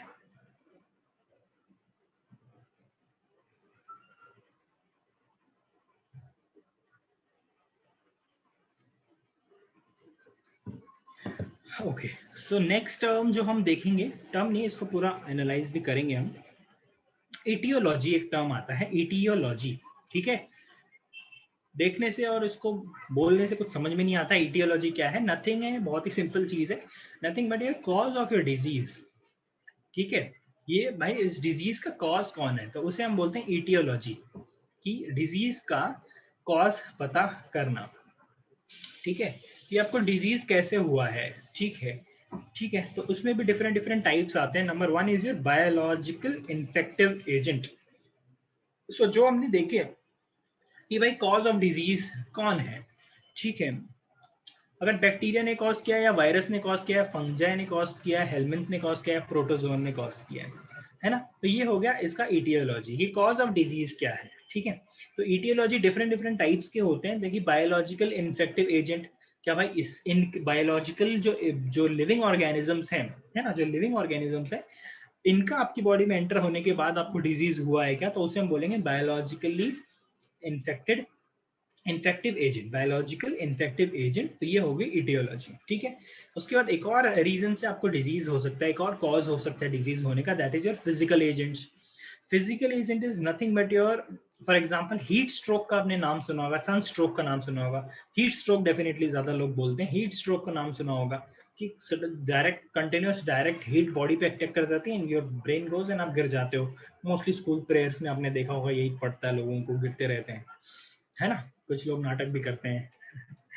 तो ये हो गया आपके हीट स्ट्रोक्स। फिजिकल एजेंट, अब heat is nothing but a physical agent, है ना। आपके किस बॉडी ने, किस बॉडी, आपकी बॉडी में कोई किसी ने आके मतलब अंदर से कुछ नहीं किया कि आपको चक्कर आ गया और आप गिर गए, नहीं भाई, बहुत खतरनाक वाली धूप गिर रही है आपको, और भाई बॉडी में इतना क्या बोलते हैं एक्टिविटी नहीं, एकदम आप स्टेशनरी खड़े हो, ठीक है, तो ब्रेन एनालाइज नहीं कर पाता और एकदम से गिर जाते हो, दैट इज योर सनस्ट्रोक। फिर फ्रॉस्ट ब्राइट है, फ्रॉस्ट बाइट आपने सुना होगा, ज्यादा ठंड होती है तो फ्रॉस्ट बाइट हो जाता है, फट जाते हैं स्किन वगैरह ना, तो उसे हम बोलते हैं फ्रॉस्ट बाइट, बहुत ही खतरनाक जलता है वो भी, ठीक है, that is your nothing but your Frost bite.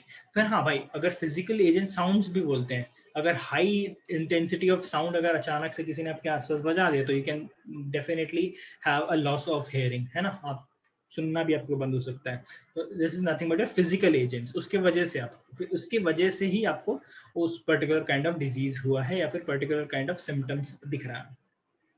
Radiation देखो, डिफरेंट काइंड ऑफ रेडिएशन होती है। रेडिएशन से आपने देखा होगा म्यूटेशन, आप लोगों को पता होगा, जेनेटिक सीक्वेंस चेंज हो जाने को म्यूटेशन बोलते हैं। तो रेडिएशन काम करती हैं इस पे बहुत। रेडिएशन के थ्रू हम म्यूटेशन, साइंटिफिकली जब हम एक्सपेरिमेंट करते हैं, रेडिएशन के थ्रू ही म्यूटेशन लेके आते हैं। समझ में आ गया?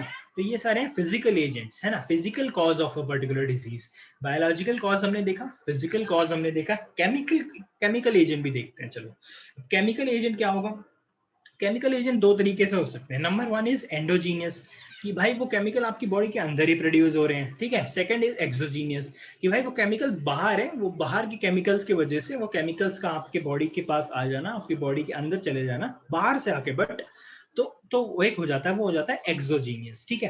तो एंडोजीनियस का अगर मैं आपको एक कोई एग्जांपल दूं, फॉर एग्जांपल देखो, chemical form inside the body, भाई ये जो एंडोजीनियस हो गए, ये केमिकल्स हैं, ये केमिकल्स अपनी बॉडी के अंदर ही प्रोड्यूस हुए हैं। फॉर एग्जांपल यूरिक एसिड का ज्यादा जमा हो जाना, है ना, यूरिक एसिड का जो ज्यादा जमा हो जाता है, कि भाई यूरिक एसिड बॉडी के अंदर ज्यादा हो गया है, तो आपने देखा होगा एक फिनोमिनन होता है जिसे हम बोलते हैं gout, it's a kind of disease जिसे हम बोलते हैं gout.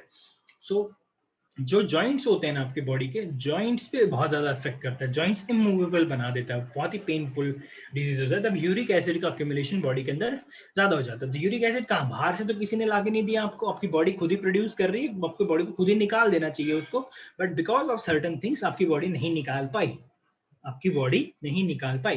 That is nothing but your endogenous. ठीक है, ये हो गया केमिकल एजेंट, बॉडी के खुद के अंदर प्रोड्यूस हुआ है।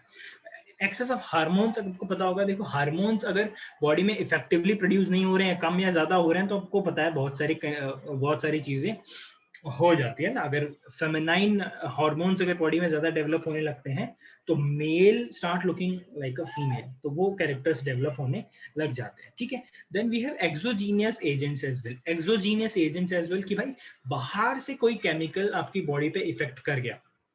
For example, everyone will definitely remember the Bhopal gas tragedy, ये सबको याद है, भोपाल गैस ट्रेजेडी हुई थी। ठीक है, तो इसमें जो गैस थी, मिक नाम था, MIC बोलते हैं इसको, मिथाइल आइसोसाइनेट। मिथाइल आइसोसाइनेट, ये भाई गैस रिलीज हो गई थी, and it had an disastrous impact on the life of people of Bhopal. मतलब there were an number of generations to come, उन पे भी इफेक्ट पड़ गया था because of this particular gas, है ना।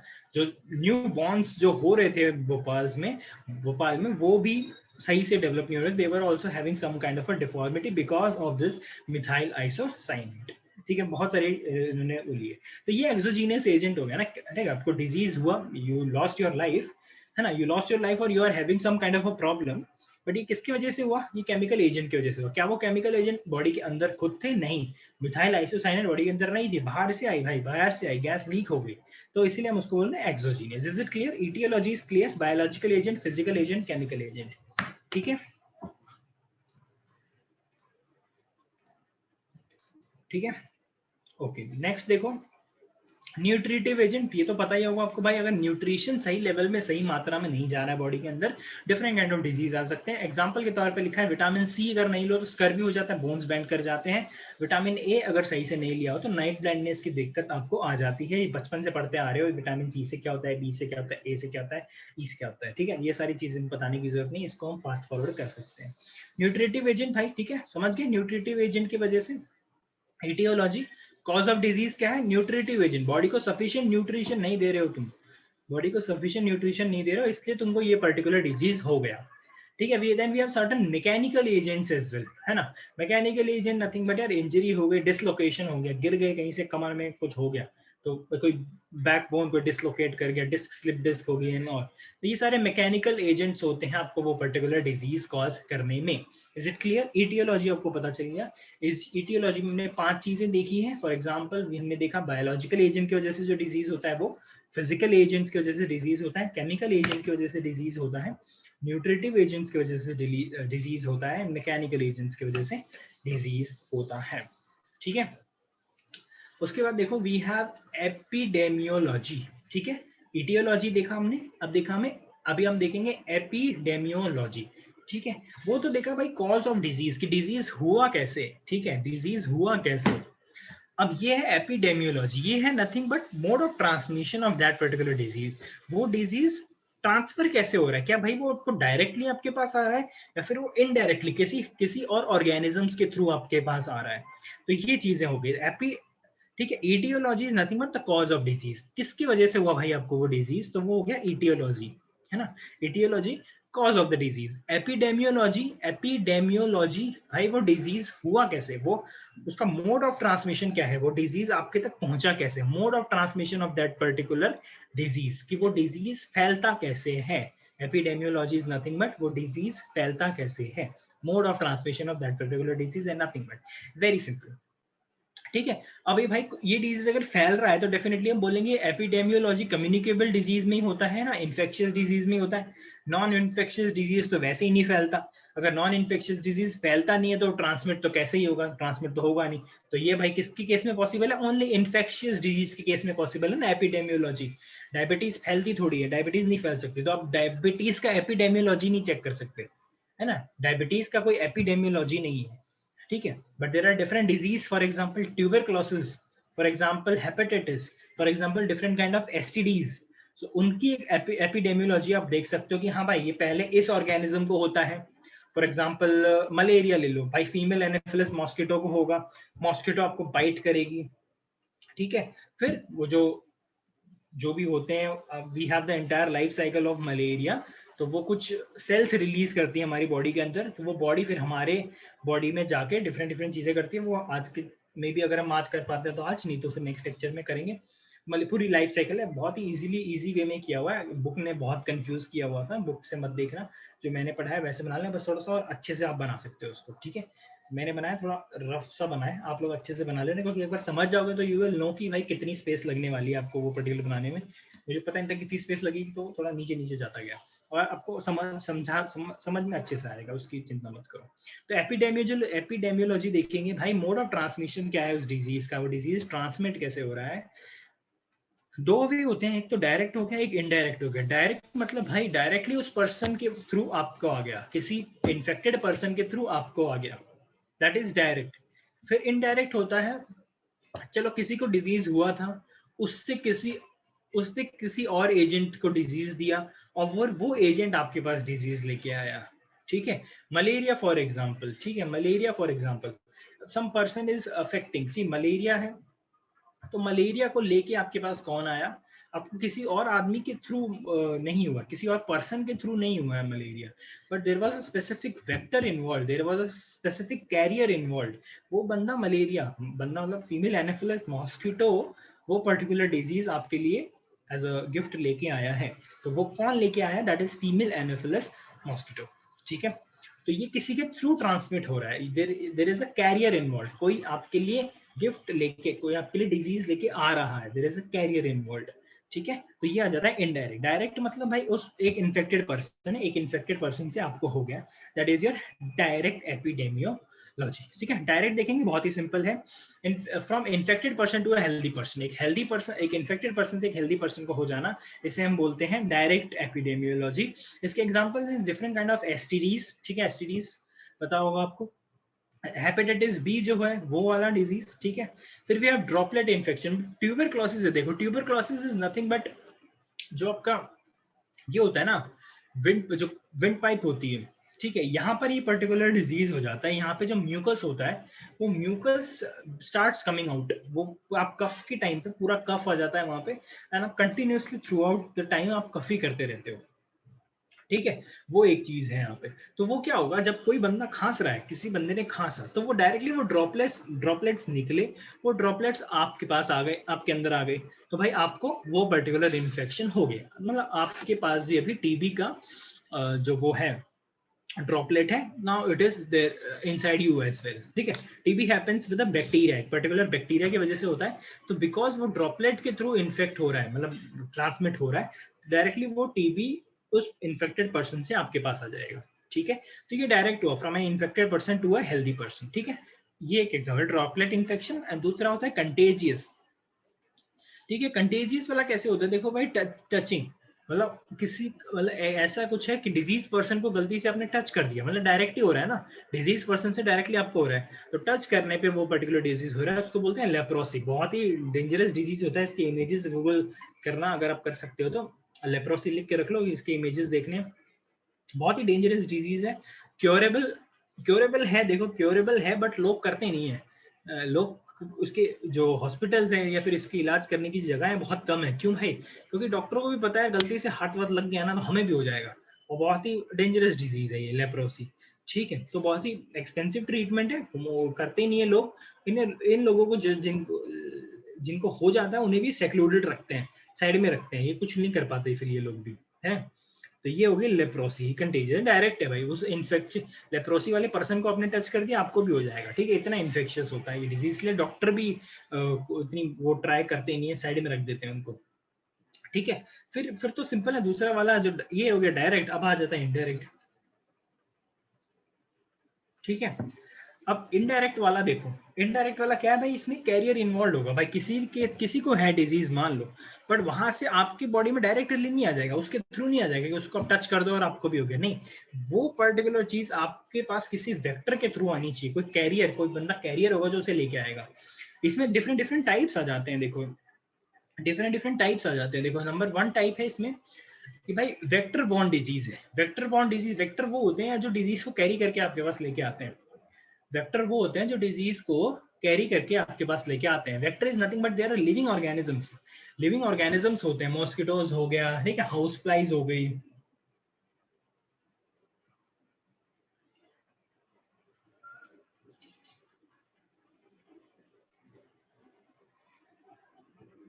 ठीक है, हाउस फ्लाइज हो गई। तो ये सब चीजें किसी वेक्टर, किसी ऑर्गेनिज्म के थ्रू वो डिजीज आपके पास आ रहा है, ठीक है। तो that is number one, vector borne disease, vector के थ्रू आपको वो हो रहा है। एग्जांपल दिए हैं बहुत अच्छे कि अगर आप कभी पढ़ो और आपको याद नहीं है तो एग्जांपल याद होगा तो डेफिनेटली आ जाएगा। मलेरिया, भाई मलेरिया का वेक्टर कौन होता है? फीमेल एनाफिलस मॉस्किटोज जो होते हैं, बहुत ही अच्छी लाइफ साइकिल है, हम उसकी करेंगे। फिर डेंगू होता है, उसको होता है एड्स, जो एडीज मॉस्किटोज होते हैं उसके थ्रू होता है। फिर कोलेरा होता है, हाउस फ्लाइज जो होती है, नॉर्मल हाउस फ्लाइज होती है ना, उनके वजह से होता है कोलेरा, ठीक है। ये हो गए vector borne disease. Then we have carrier borne disease, ठीक है। कैरियर बॉर्न डिजीज अभी क्या होता है, ये कंटेमिनेटेड फूड या वाटर के थ्रू हो जाता है। आपको कंटेमिनेटेड फूड या वाटर के थ्रू हो जाता है। कंटेमिनेटेड फूड या वाटर के थ्रू, मतलब इसमें कोई ऑर्गेनिज्म आपके पास नहीं लेके आएगा, बट सराउंडिंग में ही प्रेजेंट होगा वो पर्टिकुलर डिजीज, सराउंडिंग में ही प्रेजेंट होगा, है ना। जैसे एक कोलेरा है, कोलेरा जो होता है, अब ये इसको भी हम पढ़ेंगे आगे चल के। कोलेरा जो होगा ये कंटेमिनेटेड फूड एंड वाटर, जहाँ पे जो वो जगह हाइजीनिक जगह नहीं है वहां पर ही हो जाता है, और ये बहुत ही कंटेजियस होता है, मतलब फैलता बहुत डेंजरसली है ये, ठीक है। पूरी पूरी की मतलब एरिया को एरिया ही खा जाता है पूरा, ऐसा होता है ये, मतलब सबको ही हो जाएगा अगर होएगा तो, ठीक है, बहुत ही डेंजरस है। तो कैरियर बॉर्न डिजीज मतलब भाई ऐसे किसी ने आपको दिया नहीं है, सराउंडिंग में ही प्रेजेंट है, और आप because surrounding is not hygienic, not clean, आपको ये हो जाता है, ठीक है। Then we have fomite borne disease. Fomite borne disease क्या होता है, अब ये आपको होगा तो किसी पर्सन के थ्रू ही, मतलब ऐसा नहीं कि उस पर्सन ने कुछ डायरेक्टली आपको दिया, नहीं, किसी एजेंट के थ्रू ही होगा। बट वो एजेंट कौन होंगे? वो एजेंट होंगे through the use article of that particular person. मतलब उस बंदे ने, मान लो जो पर्सन जिसको वो पर्टिकुलर डिजीज हुआ है, मे बी एनीथिंग, मलेरिया का एग्जांपल ले लो, किसी का भी एग्जांपल ले लो, उसने जो कपड़े यूज किए या फिर उसने जिस प्लेट में खाना खाया, अगर आप वो प्लेट यूज कर लेते हो, there is a high possibility of chances कि आप भी उससे इनडायरेक्टली इन्फेक्ट हो जाओगे। आप डायरेक्टली उस पर्सन के कांटेक्ट में नहीं आए हो, करेक्ट है। पर्सन के कांटेक्ट में आते तो भाई वैसे हम डायरेक्ट बोल देते, पर्सन के कांटेक्ट में नहीं आए आप, आपने उसके यूज्ड यूटेंसिल्स, उसके यूज्ड आर्टिकल्स, क्लॉथ्स या फिर प्लेट्स या फिर एनीथिंग आपने यूज किया जिसकी वजह से आपको हुआ, तो इसको बोलते हैं fomite borne disease. Fomite borne disease, तीनों समझ में आ गए? Vector borne, carrier borne, fomite borne, ठीक है। कैरियर बॉर्न है मतलब डायरेक्टली आपको उस पर्सन से नहीं हुआ ये पर्टिकुलर डिजीज। कोलेरा देखो, किसी एक आदमी को कोलेरा हुआ है और आपको हुआ है, आप चाहे रहो उसके पास, आपको नहीं होगा, बट सराउंडिंग से ही आपके अंदर वो आ जाएगा। तो सराउंड इसका एजेंट कौन है, किसके थ्रू ये आपके पास आ रहा है कोलेरा? ये आ रहा है कंटेमिनेटेड फूड या वाटर की वजह से, समझ रहे हो। तो कोई ना कोई एजेंट इन्वॉल्व है इन सब चीजों में, कोई ना कोई एजेंट इन्वॉल्व है। और यहाँ पे भाई कोई भी एजेंट इन्वॉल्व नहीं है, डायरेक्टली वो पर्सन टू पर्सन हो रहा है, infected to healthy, infected to healthy, directly direct, ठीक है। समझ में आ गई ये चीज? नेक्स्ट चले, epidemiology is clear, epidemiology is clear and I think etiology is also clear. etiology तो सिंपल है, एपिडेमियोलॉजी थोड़ा डिस्क्रिप्टिव है, बट ये भी जैसे डायग्रामेटिक वे में पढ़ते हो ना तो इजीली याद हो जाता है। आगे बात समझ में?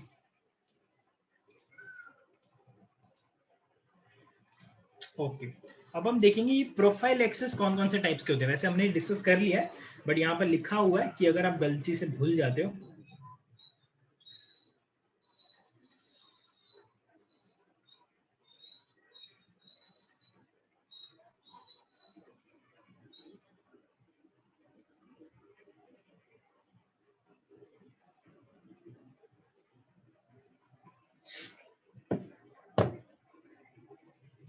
ठीक है।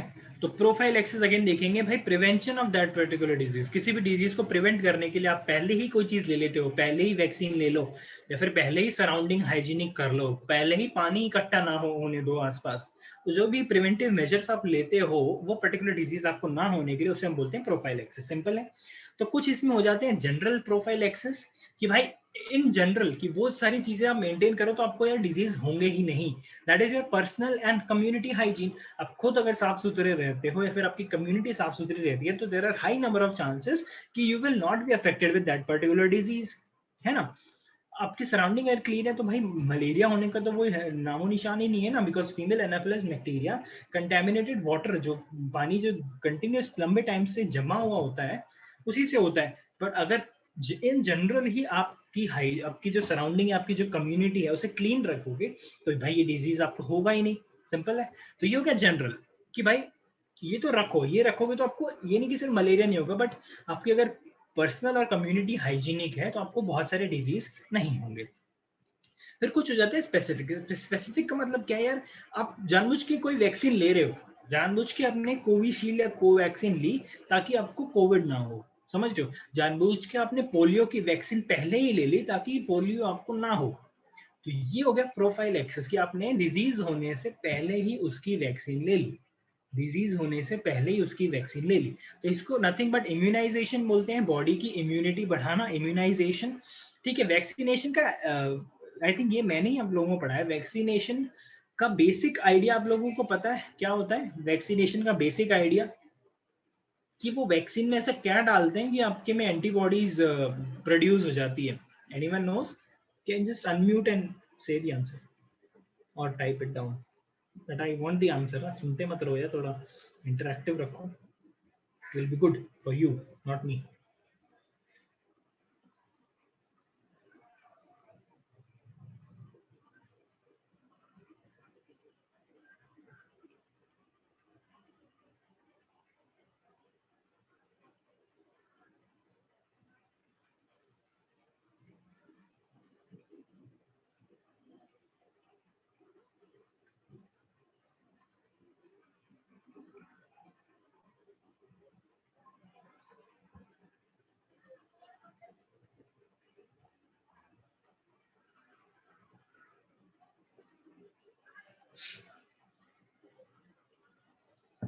वैक्सीनेशन का बेसिक आइडिया नहीं पता क्या आप लोगों को? बेसिक आइडिया वैक्सीनेशन, ठीक है, वैक्सीनेशन पता होगा definitely, you are very much, I don't know what are you doing कि आप ना बोल पा रहे हो ना लिख पा रहे हो। That will be difficult for you in the coming future. जब भी अपॉर्चुनिटी मिले बोलने की, speak it out even if it is a wrong answer. Otherwise school के बाद जब कॉलेज है, that particular life will become very difficult for you. Remember this particular thing, okay?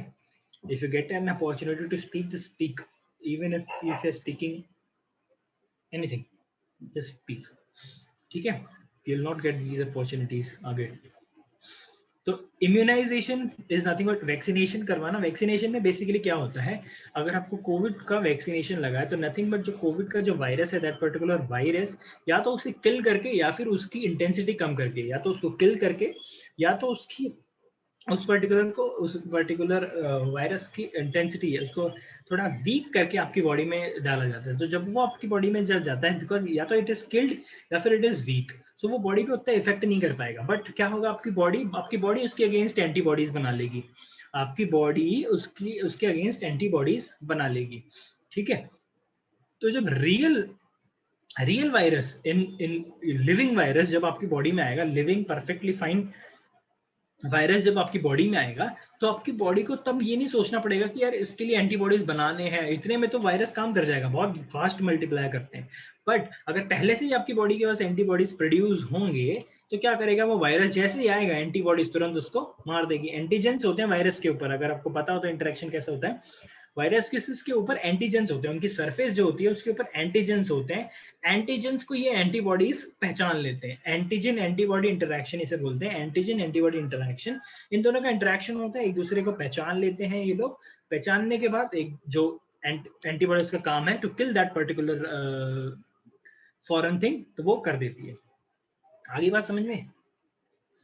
ठीक है, तो ये वैक्सीनेशन का प्रोग्राम है कि स्पेसिफिकली उस पर्टिकुलर चीज के लिए आप वैक्सीन लगा रहे हो, स्पेसिफिकली उस पर्टिकुलर चीज के लिए आप वैक्सीन लगा रहे हो। अब देखो एक और बहुत इंपॉर्टेंट चीज है, ये आपके एनसीईआरटी में नहीं दिया हुआ है बट बेसिस पे क्वेश्चंस आए थे एक दो बार नीट लेवल पे, कि भाई वैक्सीन के 2-3 टाइप्स होते हैं, कि भाई फर्स्ट जनरेशन वैक्सीन हो गई या सेकेंड जनरेशन वैक्सीन हो गई या थर्ड जनरेशन वैक्सीन हो गई। बेसिक ओवरव्यू ले लो, कोई बहुत सिंपल चीज है, आंसर में लिख के आ रहा है तो लिख के भी आ सकते हो अगर वैक्सीनेशन पे कहीं आंसर आ रहा है तो। फर्स्ट जनरेशन वैक्सीन क्या होती है? Vaccine produced by orthodox method by using weak और किल्ड पैथोजन।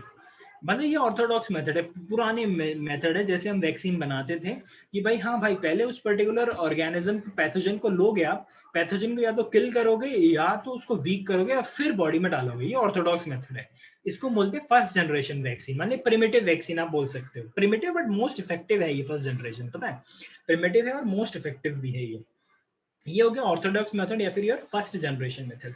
ठीक है जी। Then you have your second generation vaccine, then you have your second generation vaccine. इसमें क्या होता है, ये बनती है prepare by your rDNA technique. You have you done your biotech के क्लासेस? आई थिंक नहीं हुए ना अभी, बायोटेक जो चैप्टर्स हैं लास्ट ईयर तो हुए होंगे, इस साल वाले नहीं हुए ना अभी तक, बायोटेक आपका नहीं हुआ है ना? यस और नो?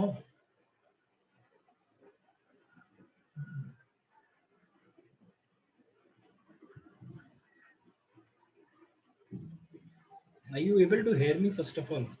हाँ चलो, एक तो रिप्लाई आया। मैं ये सोच रहा था एक मिनट के लिए कि मैं इतनी देर से बोल रहा हूँ, क्या ये मतलब क्या मेरी स्क्रीन तो नहीं रुक गई है?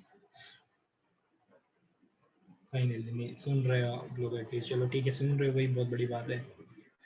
ठीक है, चलो कोई बात नहीं, तो उसमें देखोगे आप आरडीएनए टेक्निक क्या होती है, ठीक है, वहां पर पता चल जाए। जेनेटिक इंजीनियरिंग मान लो यार, बेसिकली सिंपल आइडिया लो तो जेनेटिक इंजीनियरिंग मान लो कि भाई देखो वायरस के ऊपर क्या होता है यार, एंटीजन होता है ना? एंटीजन के अगेंस्ट एंटीबॉडीज बनती है। एंटीबॉडीज कौन बनाएगा? आपकी बॉडी बनाएगी। तो आपके पास क्या है? वायरस है, वायरस का एंटीजन उठाओ, ठीक है, वायरस का एंटीजन उठाओ, वैसे नकली एंटीजन बना लो जेनेटिक इंजीनियरिंग यूज करके। ठीक है, जेनेटिक इंजीनियरिंग यूज करके उसके अगेंस्ट नकली एंटीजन बना लो और वो एंटीजन आपकी बॉडी में डाल दो। वायरस को डालने के बजाय, आपकी बॉडी के अंदर वायरस डालने के बजाय, क्योंकि देखो यार ये क्या होता है इस केस में, ऑर्थोडॉक्स कंडीशन में, जब आप वीक या फिर किल्ड पैथोजन डालते हो, किल्ड है तो चलो ठीक है, बॉडी ज्यादा रिएक्ट नहीं करती उस पर, बट अगर आप वीक डालते हो ना, तो देर आर मेनी केस कि भाई आप को वो डिजीज इन्फेक्ट कर जाता है। फॉर एग्जांपल जो क्लिनिकल ट्रायल्स जिसकी बात चल रही थी, जो कोविड के चल रहे थे, वो इसी कारण के लिए चल रहे थे कि भाई कितने लोगों को हमने वैक्सीन दी, कितने लोग उसमें से बचे हैं, कितने मर गए हैं, वो देखा जाता है उसमें कि इफेक्टिव कितनी है। ठीक है, लोगों को मार तो नहीं रही है, ये बात हो जाती है। तो ये इस केस में ये प्रॉब्लम है। तो सेकंड जनरेशन वैक्सीन इसीलिए बन रही है जेनेटिक इंजीनियरिंग यूज करके कि भाई इसमें आपको वैक्सीन डालने के मतलब वायरस को डालने की जरूरत नहीं है, इसमें आपको वायरस को नहीं डालना, इसमें आपको बस उसका एंटीजन डाल देना है। एंटीजन अंदर चला गया तो एंटीजन के अगेंस्ट हमारी बॉडी एंटीबॉडीज तो हमेशा ही बनाएगी, एंटीजन के अगेंस्ट हमारी बॉडी एंटीबॉडी जरूर बनाएगी, पक्का बनाएगी। ठीक है, ये हो गया सेकंड जनरेशन। हाँ भाई कर रहे हैं हेपेटाइटिस बी के अगेंस्ट जो हमने वैक्सीन बनाई है ना, हेपेटाइटिस बी के अगेंस्ट जो हमने वैक्सीन बनाई है, ये हमने सेकंड जनरेशन वैक्सीन इसे हम बोलते हैं, सेकंड जनरेशन वैक्सीन हम इसे बोलते हैं। फर्स्ट जनरेशन वैक्सीन पोलियो हो गया, ये सब फर्स्ट जनरेशन ही होती है, जितना प्रिमिटिव जो काफी लंबे टाइम से चलते हुए आ रहे हैं ना, ये वो सब वैक्सीन इसकी हो गई। थर्ड जनरेशन भाई आज तक बनी नहीं है, प्रोसेस चल रहा है, सब पे काम चल रहा है, थर्ड जनरेशन अभी तक चल रहा है। ठीक है, इसमें क्या होगा, ये फैक्ट्रीज वगैरह में बनेगी, ये फैक्ट्रीज ऐसे कमर्शियल फैक्ट्रीज नहीं, मतलब लेबोरेटरीज में ही बनेगा ये। इसमें डायरेक्टली आपको मतलब वैक्सीन ही सिंथेसाइज कर लोगे आप, मतलब इसमें आपको ना ही एंटीजन डालना ना कुछ डालना, इसमें एक सिंथेटिक डायरेक्ट आपको एक वैक्सीन ही मिल जाएगी डायरेक्टली उस पर्टिकुलर डिजीज के अगेंस्ट, समझ गए? डायरेक्टली आपको वैक्सीन ही मिल जाएगी, आपको ना ही उसमें वायरस से कोई लेना देना है ना कुछ, आप डायरेक्टली इस पर्टिकुलर वायरस की एनालॉजी स्टडी करोगे, उसका पर्टिकुलर स्ट्रक्चर स्टडी करोगे। ऐसे आप बहुत सारे वायरसेस का स्ट्रक्चर स्टडी कर लोगे, बैक्टीरिया का स्ट्रक्चर स्टडी कर लोगे, तो बहुत सारे चीजें देख के आप सामने से बोल सकते हो कि हाँ चलो इसका एंटीजन इस टाइप का होगा, मतलब आपको देखना नहीं है एंटीजन निकाल के उसमें से, आप बस गैस कर पाओगे बिकॉज आपने इतनी स्टडी कर ली है उसकी।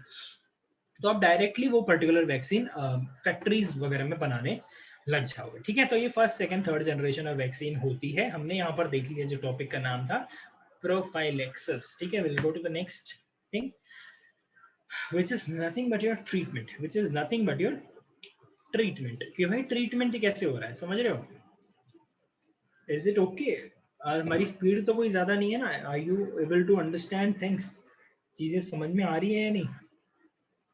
because now we will jump on to that particular part, मतलब जब हम डिटेल डिस्कशन ऑफ डिजीज जहाँ पे हम शुरू करेंगे, यहाँ पर things will become like very very, पढ़ने में तो अच्छा लगेगा, पढ़ने में अच्छा लगेगा कि हाँ भाई सब मैं ही तो बोल रहा हूँ, बट जब आप इसे याद करोगे ना, जब आप इसे याद करोगे तो थोड़ा डिफिकल्ट हो जाएगा ये आपके लिए, बिकॉज आपको हर एक डिजीज का पॉजिटिव एजेंट याद रखना है, हर एक डिजीज का पॉजिटिव एजेंट याद रखना है।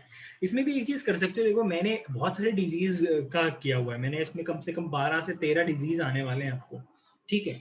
अब आप ये करना कि आपके जो टीचर जितने डिजीज पढ़ाएगी आपको, टीचर जितने डिजीज पढ़ाएगी, तो अगर स्कूल के एग्जाम है ना तो मोस्टली वो टीचर जितने पढ़ाएगी ना वही एग्जाम आते हैं।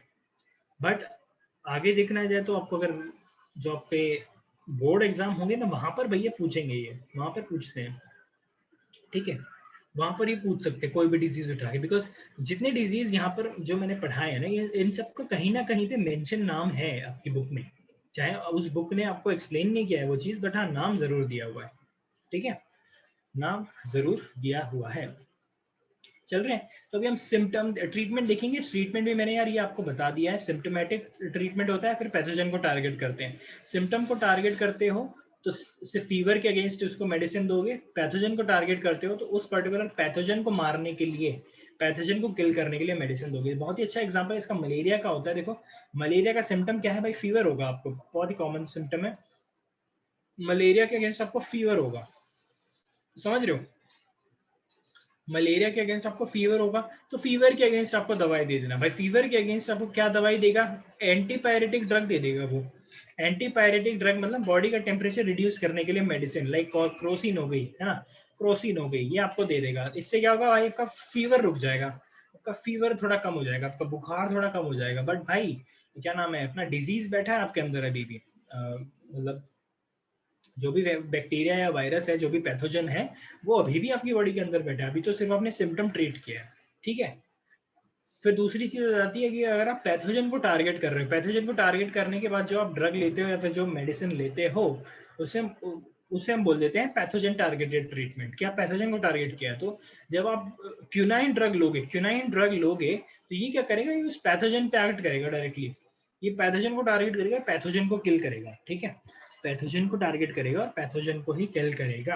अगली बात समझ में, अगली बात समझ में, ट्रीटमेंट इज क्लियर और not, treatment is clear, yes और नो।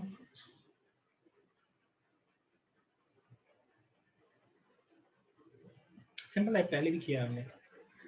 चलो तो now we will start with different kind of diseases, हम देखने वाले हैं, अभी डिजीज देखेंगे हम, ठीक है। अब डिजीज का देखो सबसे इजी मैंने इसको किस वे में आपके लिए किया है, देखो आप ये उसी वे में इस चीज को याद रखोगे ना, that will be the best thing, ठीक है। एक्सपैंड करना सबको आता है, मतलब एक छोटे एक सेंटेंस को आपको 10 sentence banana is using your different words in English, वो लोग आप कर लोगे। तो बेसिक जो आइडिया है ना, आपको किसी डिजीज के बारे में अगर आपके क्वेश्चन आता है कि भाई एक्सप्लेन अबाउट टाइफाइड, है ना, एक्सप्लेन अबाउट मलेरिया, मलेरिया पे इस पे क्वेश्चंस बहुत आएंगे, बिकॉज मलेरिया की स्पेसिफिकली आपको लाइफ साइकिल दी हुई है जो हम करने वाले हैं, मलेरिया की लाइफ साइकिल हम परफेक्टली करने वाले हैं, ठीक है, अच्छे से करेंगे, बहुत अच्छे वे में पढ़ा है। तो बेसिकली जो डिजीज के बारे में आप कहीं भी आंसर लिखोगे या फिर आप पढ़ोगे भी, तो इसे कैसे पढ़ना है, सबसे पहले वो डिजीज को कॉज कौन कर रहा है, मतलब पॉजिटिव एजेंट कौन है। देखो आपके लिए मैंने स्पेसिफिकली साइड में लिख दिया है कैसे पढ़ना है। स्टडी हेड्स क्या होंगे, हेड्स क्या होंगे आपके आंसर राइटिंग के। सबसे पहले तो पॉजिटिव एजेंट, भाई कौन सा ऑर्गेनिज्म है जो आपको वो डिजीज कॉज कर रहा है, पैथोजन है, मतलब कौन सा पैथोजन है, is it a bacteria, is it a virus, is it a fungus, क्या है। पॉजिटिव एजेंट का नाम लिख देना, ठीक है, सबसे पहले। फिर भाई ये स्प्रेड कैसे हो रहा है, स्प्रेड कैसे हो रहा है, डायरेक्टली आपके पास कैसे आ रहा है, कि भाई डायरेक्ट हो रहा है, किसी वेक्टर के थ्रू हो रहा है ना, जो हमने डिफरेंट डिफरेंट देखा था कैसे स्प्रेड होता है, कि भाई ड्रॉपलेट्स के थ्रू हो रहा है ना, किसी यूटेंसिल्स को टच करने से हो रहा है, एनवायरमेंट मतलब कम्युनिटी के अनहाइजीनिक होने से हो रहा है, तो स्प्रेड कैसे हो रहा है वो देखेंगे, ठीक है। डिजीज चलो हो गया, आपको स्प्रेड हो गया, डिजीज आपको हो गया, आपकी बॉडी क्या रिएक्ट कर रही है, कैसे सिम्टम्स दिख रहे हैं उसके अगेंस्ट, है ना। फीवर लिख देना, हर एक आंसर में पक्का सही होगा, बिकॉज जितने हम पढ़ रहे हैं सब में फीवर तो होना ही होना है, ऐसे सारे डिजीज है, ठीक है। तो सिम्टम पता चलेगा, फिर आपको सिम्टम देखोगे, सिम्टम आ गए भाई, आपको सिम्टम आ गए, डॉक्टर के पास जाओगे, डॉक्टर बोले भाई यही है सिम्टम्स है, डॉक्टर क्या करेगा, ट्रीटमेंट देगा। तो चौथा जो हेड होगा आपका वो होगा ट्रीटमेंट। उसके बाद कुछ स्पेशल चीजें अगर होगी उस पर्टिकुलर डिजीज के बारे में, कि भाई पोलियो जैसे हम पढ़ेंगे, पोलियो हम पढ़ेंगे तो हम बोलेंगे कि भाई हाँ इस साल में इसका वास्ट मतलब वैक्सीनेशन का गवर्नमेंट ने ठान लिया था कि भाई पोलियो फ्री करेंगे, फिर 2014 में जाके हमने पोलियो फ्री कर दिया था, इस डेट को हम पोलियो फ्री हो गए थे, ये सब चीजें कुछ एक्स्ट्रा चीजें होंगी तो वो। बेसिक आंसर जो लिखोगे उसमें ये 4 चीजें पक्का होनी चाहिए, causative agent, spread, symptom and treatment. ठीक है, समझ में आ गया? शुरू करना है, स्टार्ट करते हैं।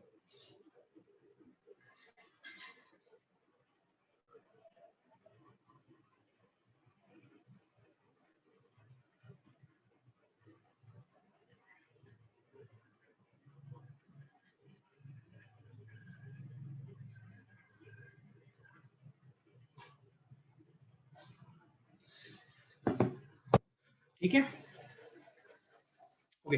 अब हम देख रहे हैं disease detail about different kind of disease. There are 14 to 15 disease जो हम पढ़ने वाले हैं, और सबको बेसिक वे में लिखा हुआ है कि हमें सबको इजी हेड्स में पढ़ना है। पॉजिटिव एजेंट कौन है, स्प्रेड कैसे हो रहा है, सिम्टम्स क्या है और ट्रीटमेंट क्या है। इसके अलावा कुछ भी चीजें एक्स्ट्रा मत करो। और जब आप किसी चीज डिजीज को पढ़ोगे, और यही 4 हेड्स में याद करना, बिकॉज 13 से 14 डिजीज हो गए, ठीक है, उनके 13 से 14 पॉजिटिव एजेंट है जिनके नाम बड़े डिफरेंट डिफरेंट होते हैं, क्योंकि आधे से ज्यादा बैक्टीरिया है उसमें। बैक्टीरिया के आपको पता है नाम बड़े आधे टेढ़े होते हैं। सेम गोज विद वायरस, है ना। वायरसेस के तो मोस्टली यार जो डिजीज होता है उसी को वायरस, वही नाम होता है वायरस का भी, है ना। पोलियो का तो पोलियो का नाम उसको पोलियो वायरस ही बोल देते हैं उसको, ऐसा कोई स्पेसिफिक नेम नहीं है। बट बैक्टीरिया वाले जो होते हैं ना, उनके नाम बड़े अजीब अजीब दिए होते हैं। तो ऐसे इजी वे में याद रखो, 13 से 14 डिजीज हैं, बट सबका एक ही पॉजिटिव एजेंट है, किसी के एक या दो दो हैं। वो सारी चीजें आपको याद कर ली, बट ये सबसे इजीएस्ट वे यही होगा कि 4 हेड्स में ही याद करो। पॉजिटिव एजेंट कौन है उस पर्टिकुलर डिजीज का, वो डिजीज स्प्रेड कैसे हो रहा है, सिम्टम्स क्या क्या आ रहे हैं उस डिजीज के, और ट्रीटमेंट आप कैसे करोगे। ट्रीटमेंट का भी देखो बहुत ही बेसिक आइडिया है। देखो आपको एक ट्रिक बताता हूँ ट्रीटमेंट के लिए। ट्रीटमेंट अगर बैक्टीरियल डिजीज है ना, अगर बैक्टीरियल डिजीज है, बैक्टीरियल डिजीज के सारे ट्रीटमेंट कुछ नहीं होते हैं, ये होता है एंटीबायोटिक की टैबलेट्स होती हैं। आपको टैबलेट्स का नाम नहीं लिखना है यहाँ पे, आप डॉक्टर का एग्जाम नहीं लिख रहे हो, आपको एक साइंटिफिक टर्म देना है, वहां पे एक ओवरव्यू देना है कि भाई अगर आपको एक ये पर्टिकुलर डिजीज हुआ है तो आपको पता है क्या करना है। मतलब आपको बैक्टीरियल डिजीज हुआ है तो उसका ट्रीटमेंट हमेशा होगा एंटीबायोटिक। कौन सी एंटीबायोटिक, वो डॉक्टर के ऊपर छोड़ दो, डॉक्टर को भी 10 एंटीबायोटिक पता होती है, वो आपको भी नहीं लिखना। बस एक छोटा सा हिंट था कि अगर बैक्टीरियल डिजीज है, बैक्टीरियल डिजीज पता चल जाएगा आफ्टर अवर क्लास, आपको पता चल जाएगा भाई कौन से डिजीज बैक्टीरियल है, कौन से वायरल है, कौन से फंगल है। तो बैक्टीरियल की एक हिंट है कि भाई बैक्टीरियल अगर डिजीज होगा तो उसका जो ट्रीटमेंट होगा हमेशा, that will B maximum of the time, I am not saying 100% of the time, maximum percent जो वो होगा दैट विल बी एंटीबायोटिक। ठीक है, एंटीबायोटिक की टेबलेट्स होती हैं जिससे आप बैक्टीरियल डिजीज ठीक कर लेते हो। ठीक है, चलो सबसे पहले एक एग्जांपल हम देखेंगे टाइफाइड का देखेंगे। टाइफाइड डिजीज बहुत कॉमन है, सुना होगा आप लोगों ने typhoid. Typhoid is nothing but it's a bacterial disease, bacteria के थ्रू होता है। तो पॉजिटिव एजेंट कौन है कि भाई ये डिजीज आपको कॉज कौन कर रहा है, who is causing you this particular disease, तो that is nothing but your Salmonella typhi. इसका नाम है सैल्मोनेला टाइफी। सैल्मोनेला डेफिनेटली आपने ये बैक्टीरिया का नाम सुना होगा। Typhi is basically a different kind of a species, it's a different species of your Salmonella bacteria. तो देखो एक ही हेड में लिखना है बस, पॉजिटिव एजेंट कौन है एक नाम में डायरेक्ट ठोक के लिख दो, सैल्मोनेला टाइफी, खत्म योर आंसर, उसके अलावा कुछ नहीं लिखना। टीचर भी देखो जब आंसर चेक करेगा ना, वो सिर्फ यही 4 चीजें ही देखने वाला है कि पॉजिटिव एजेंट बच्चे ने लिखा है कि नहीं लिखा, स्प्रेड कैसे हो रहा है वो लिखा है कि नहीं, सिम्टम लिखा है कि नहीं, ट्रीटमेंट लिखा है कि नहीं, बस खत्म। आपके एनसीईआरटी ने इतना कंफ्यूज किया है इसको बड़े बड़े पैराग्राफ्स में, इस वे में याद करो, सब बहुत ही आसानी से हो जाएगा। ठीक है, अब देखो स्प्रेड कैसे हो रहा है भाई ये डिजीज। ठीक है, टाइफाइड की बात चल रही है, टाइफाइड की बात चल रही है, स्प्रेड कैसे हो रहा है। अब ये होता है डायरेक्ट ओरल स्प्रेड। ठीक है, डायरेक्टली स्प्रेड होगा, मतलब from one infected person to the to the other healthy person, infected person से हेल्दी पर्सन को हो जाएगा। ठीक है, ये होता है basically intestinal discharge of typhoid carrier. जो टाइफाइड कैरी कर रहा है, मतलब जो क्या बोलते हैं उसको, जो पेशेंट है या फिर जो कैरियर है इस पर्टिकुलर डिजीज का, उसके इंटेस्टाइन से जो डिस्चार्ज निकलता है, इंटेस्टाइन से जो डिस्चार्ज निकलता है, उसमें ये पर्टिकुलर बैक्टीरियाज होते हैं। ठीक है, ये पर्टिकुलर बैक्टीरियाज होते हैं, और वो पर्टिकुलर बैक्टीरिया ओरली या फिर कॉन्टैक्ट के थ्रू, टच के थ्रू आपकी बॉडी में आ जाते हैं, तो उससे ये पर्टिकुलर डिजीज स्प्रेड होता है। ठीक है, डिजीज का नाम है क्या, टाइफाइड। टाइफाइड के बारे में हम पढ़ रहे हैं। ठीक है, इसके सिम्टम्स क्या होंगे, बहुत ही कॉमन सिम्टम्स है, हर जगह लिख के आ जा सकते हो। ये हेड हो गया, बॉडी एक हो गया, फीवर भाई बहुत कॉमन है, 100% हर चीज में फीवर होगा ही होगा। ठीक है, बट अब देखो अगर थोड़ा इसको साइंटिफिक वे में अगर आपको आंसर लिखना है ना, तो टाइफाइड का एक देखो आप डॉक्टर के पास जाते हो, फीवर तो आपको हर केस में होता ही होता है, बट डॉक्टर स्टिल एनालाइज करके आप वो बता देता है यार भाई आपको या तो टाइफाइड है या तो आपको मलेरिया हुआ या तो ये हुआ है। क्यों, उसका एक रीजन है, because there are different kinds of fever as well. उतना हमें डिटेल में नहीं जाना है, एक आपको सिर्फ एग्जांपल देने के तौर पे मैंने ये बताया कि ये एक है टाइफाइड क्लासिक फीवर, इसे हम बोलते हैं टाइफाइड क्लासिक फीवर। ये आपको डॉक्टरों को पता होता है, ज्यादा हमें नहीं पता, हमें ना पता होना चाहिए ना पता करना है, बट मैंने आपको थोड़ा डिस्टिंग्विश करने के लिए एक जगह पे मैंने आपको बताया कि ये टाइप ऑफ फीवर है। आगे जितने भी डिजीज आएंगे सिर्फ हमने फीवर लिखा है, उसके अलावा कुछ नहीं लिखा है। अब भाई इसका क्या मतलब है टाइफाइड क्लासिक फीवर, कि भाई ऐसा फीवर जब टाइफाइड होगा तभी आएगा आपको। इसमें क्या होता है देखो, दोपहर के टाइम पे जो आपका टेम्परेचर है वो हमेशा राइज करेगा, आफ्टरनून के टाइम पे आपका टेम्परेचर राइज करेगा, ठीक है। और टेम्परेचर मैक्सिमम होगा second week of infection. Second, जब इन्फेक्शन जैसे आज की डेट में हुआ है, आपको फीवर आपको आज से शुरू हुआ है, तो आज से 2 हफ्ते बाद आपकी body maximum temperature of fever show करेगी, 104 103 ऐसे शो करेगा, ठीक है। No, the most of the time you will be at 99 100 101। दो हफ्ते बाद ये आपको बढ़िया से आपको अच्छा खासा टेम्परेचर लेकर जाएगा, ठीक है। फिर एक आ जाता है अल्सर। आपको पता है अल्सर मोस्टली जो माउथ में हो जाते हैं अल्सर, ठीक है। इसलिए केस में माउथ में नहीं होते हैं, इस केस में इंटेस्टाइन में हो जाते हैं। बिकॉज देखो यार, ये जो डेवलप जहाँ हो रहा है ये पर्टिकुलर डिजीज, वो इंटेस्टाइन ही है, इंटेस्टाइन में ही जाके ये पर्टिकुलर चीज डेवलप होता है, ठीक है। तो इंटेस्टाइन में अल्सर्स आ जाते हैं, इंटेस्टाइन में अल्सर्स आ जाते हैं। अल्सर पता होगा आपको, यार मुंह जो फट जाता है, मुंह कट जाता है, वो उसे बोलते हैं हम अल्सर। तो इंटेस्टाइन में अल्सर आ जाते हैं। देखो एक और इसका वो है कि भाई सिम्टम है कि पिंक या फिर रोज कलर के रैशेस आ जाते हैं चेस्ट पे, चेस्ट पे पिंक या फिर रोज कलर के रैशेस आ जाते हैं, ठीक है। समझ गए, ये सारे इसके सिम्टम्स हैं, ठीक है।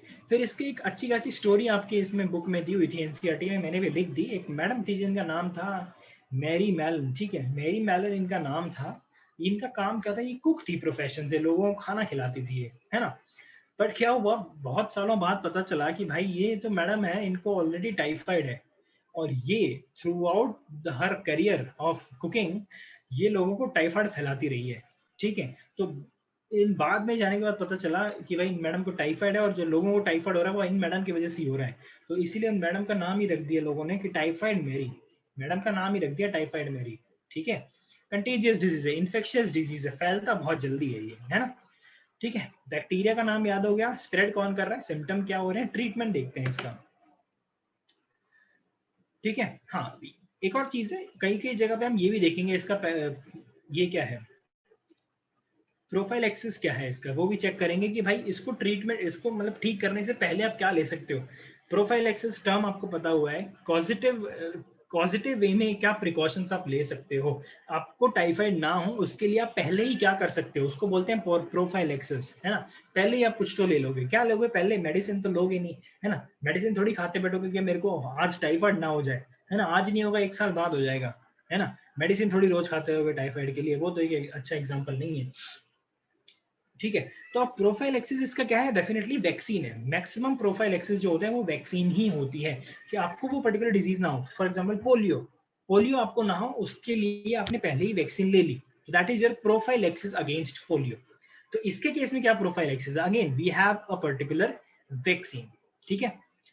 2 टाइप के टाइफाइड होते हैं, इतना डिटेल में हमें जाने की जरूरत नहीं है। टाइफाइड ए, टाइफाइड भी, तो थोड़ा एक जो पॉजिटिव एजेंट है उसमें डिफर करता है, फिर सिम्टम्स ही थोड़े अलग हो जाते हैं।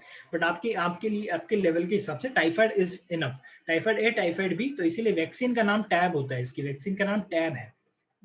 टाइफाइड ए बी की वैक्सीन टैब वैक्सीन, टी से टाइफाइड, ए और बी दोनों टाइप की वैक्सीन, टैब वैक्सीन, ठीक है। ट्रीटमेंट मैंने आपको बोला बैक्टीरियल डिजीज है, ट्रीटमेंट क्या होगा, एंटीबायोटिक मेडिसिन, बस। एंटीबायोटिक मेडिसिन क्या करेगी, बैक्टीरिया का ग्रोथ इनहिबिट कर देगी, बैक्टीरिया का ग्रोथ रोक देगी, समझ में आ गई बात, बैक्टीरिया का ग्रोथ रोक देगी, समझ में आ गया। सिंपल वे में आप एनसीईआरटी में एक आपको देता हूं मैं, आपको थोड़ा एक काम करना है, क्लास खत्म होने के बाद एक बार जाके टाइफाइड पढ़ लेना आपके एनसीईआरटी, इतना लंबा चौड़ा पैराग्राफ लिखा हुआ, उसमें बातें कुछ नहीं, ये 4 ही पॉइंट है, कुछ नहीं बातें कुछ भी है उसमें, सारी ये 4 ही पॉइंट लिखी हुई, जैसे घुमा फिरा के लिखेगी बंदा वैसे कंफ्यूज हो जाएगा। तो इसीलिए सिंपल 4 हेड्स में पढ़ोगे, 4 हेड्स तो एटलीस्ट आपको आज की डेट पे याद हो जानी चाहिए। पॉजिटिव एजेंट भैया कौन है, स्प्रेड कैसे हो रहा है, सिम्टम क्या है और ट्रीटमेंट क्या है, ठीक है। अब हर डिजीज, जितने भी डिजीज आगे आने वाले हैं सब में हम यही करने वाले हैं, सिर्फ ये 4 ही चीजें पढ़ेंगे, इसके अलावा कुछ एकदम ही खतरनाक हो रहा है उस पर्टिकुलर डिजीज में तो वही चीज देखेंगे, है ना।